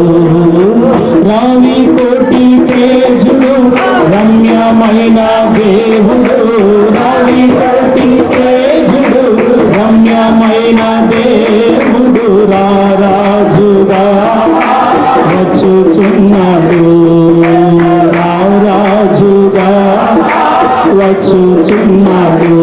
యేసు రాజుగా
ఉంటారు. యేసు రాజుగా వచ్చుచున్నాడు. లోకమంతా తెలుసుకుంటారు. హల్లెలూయా. ప్రార్థన అందరూ కూడా తల నుంచి కళ్ళు మూసుకుంటే చెప్పబడిన దేవుని మాటలు, దేవుని వాక్యం మన హృదయాలలో 30 60 100 ఫలించినట్లుగా అందరం ప్రార్థన చేసుకుందాం. హల్లెలూయా, హల్లెలూయా, హల్లెలూయా. సర్వశక్తిమంతుడా, సర్వాధికారి, వాక్య స్వరూపి యేసయ్యా, మీ ఉన్నత నామానికి స్తోత్రాలు. ఇదిగో ప్రభువా, నేటి దినం ప్రభువా, ఈ గూడెం ప్రాంతంలో తండ్రి ప్రభు, ఈ గూడెం గ్రామంలో మీరు ఏర్పాటు చేసుకున్న మీ దాసుడు తండ్రి, ఇదిగో నీ సేవకులు ప్రభువా, మరి స్టీవెన్ పాల్గొని మీకు స్తోత్రాలు చెల్లిస్తున్నాం. తన ద్వారా మీరు రాయించిన పాటల బుక్, అలాగే తండ్రి ప్రభువా, ఆ యొక్క తన అవతారాలు పరిమాణాలని, ఆ యొక్క గ్రంథం ఆవిష్కరణలో ఇప్పటి వరకు మేము పాడిన పాటల ద్వారా మీరు మయం పొంది మా స్తుతి ఆరాధన మీరు అందుకొని ఇదిగో గోదావరి ప్రాంతం, గోదావరి గడ నుంచి ప్రభువా, ఆ ప్రాంతం నుంచి ప్రభువా మీరు అభిషేకించి తీసుకొని వచ్చిన మీ దాసులను ప్రభువా, యేసయ్యా మీకు స్తోత్రాలు తండ్రి ప్రభువా. జాన్ సుందరవర గారిని ప్రభువా గారిని మీరు అభిషేకించి మీరు నిలబెట్టుకొని ప్రభువా, ప్రపంచం అంతం ఎలా ఉంది, అసలు ఎలా మొదలైంది, ఎలా అంతము కాబోతున్నది, ఇదిగో ప్రభువా ప్రకటన గ్రంథం 1వ అధ్యాయం 3వ వచనం నుంచి నాయన ఈ ప్రవచన వాక్యములు చదువువాడు, వినువాడు, గైకొనవాడు ధన్యులు. ఇదిగో 1 పేతురు 4:7 నుంచి ఇదిగో అన్నిటి కాలం అంతము సమీపమై ఉన్నదని, ఇదిగో మీరు స్వస్థ బుద్ధి గలవారై మీరు మెలుకగలిగే ప్రార్థన చేయమని అనేక విషయాలు తండ్రి ప్రభువా. దానియేలు గ్రంథములు, హెజ్కేలు గ్రంథముల నుంచి ప్రభువా, ఆది కాండము నుంచి, ప్రకటన గ్రంథముల నుంచి ప్రభు, జకర్యా గ్రంథముల నుంచి అనేక ప్రవచనాలను తండ్రి ఇదిగో మీ దాసుని ద్వారా విడదీసి ప్రభువా మాకు ఇంత క్లుప్తంగా, మాకు అర్థమయ్యే విధంగా మీరు బోధించేందుకు మీకు స్తోత్రాలు. ఇప్పటి వరకు మీరు మాట్లాడినందుకు మీకు స్తోత్రాలయ్యా. మేమందరము కూడా మీ 2వ రాకడ కొరకు సిద్ధముగా ఉండాలని, మేము సిద్ధపడాలని తండ్రి ప్రభు అనేక విషయాలు మొత్తం మాట్లాడిన ప్రభువా మీకు వందనాలు. మీరు మాట్లాడిన ప్రతి మాట, ప్రతి వాక్యం మా హృదయాలలో మీరు నీరు కట్టి తలింప చేయమని ప్రార్థిస్తున్నాం. వినడం మట్టి కాదు నాయనా, దాన్ని మేము గ్రహించి ఆ యొక్క వాక్యమును మేము గైకొనాలి నాయనా. ఆ వాక్య ప్రకారం మేము జీవించాలి. మీరు వినువారు మాత్రమై ఉండి మిమ్మల్ని మీరు మోసం చేసుకోవద్దంటున్నారయ్యా. ఆ వాక్య ప్రకారం ప్రవర్తించువారై ఉండాలంటున్నారు తండ్రి. మీకు స్తోత్రాలు. మీ దాసుని మీరు అభిషేకించి నిలబెట్టుకున్నారు కనుక ప్రభువా, మీరు మాట్లాడిన ప్రతి మాట ప్రభువా మేము అనుసరించి నడవడానికి మీరు కృప చూపండి. ఇదిగో ఇంతవరకు ప్రభువా ఎంతో చక్కగా ఈ వాక్యాన్ని వివరించి ప్రభువా బోధించిన మీ దాసుని మీరు ఇంకా అభిషేకించి అనేక ప్రాంతాల్లో మీరు ఘనముగా వాడుకోండి. తన పరిచర్యను ఇంకా మీరు గొప్పగా దీవించమని ప్రార్థిస్తున్నాం. ఇదిగో చక్కటి పాటలు, ఇదిగో చక్కటి గ్రంథాన్ని రచించిన ఇదిగో స్టీవెన్ పాల్ బ్రదర్ గాని మీరు దీవించి ఇంకా అనేక చోట్ల మీరు వాడుకోండి. ఇదిగో ఈ కూటములో ఈ మీటింగ్లో పాల్గొన్న ప్రతి సేవకుని, ప్రతి విశ్వాసిని, ప్రతి సేవకురాలు గాని ప్రతి ఒక్కరిని మీరు ఆశీర్వదించండి. మీరు మాట్లాడిన మాటలన్నీ మా అందరి హృదయాల్లో మీరు చెదిరిపోయి ముద్రగా ఉంచమని, మీ వాక్య ప్రకారం జీవించే జీవితాన్ని మా అందరికీ దయచేయమని యేసు నామములోనే ప్రార్థిస్తున్నాము తండ్రి. ఆమేన్.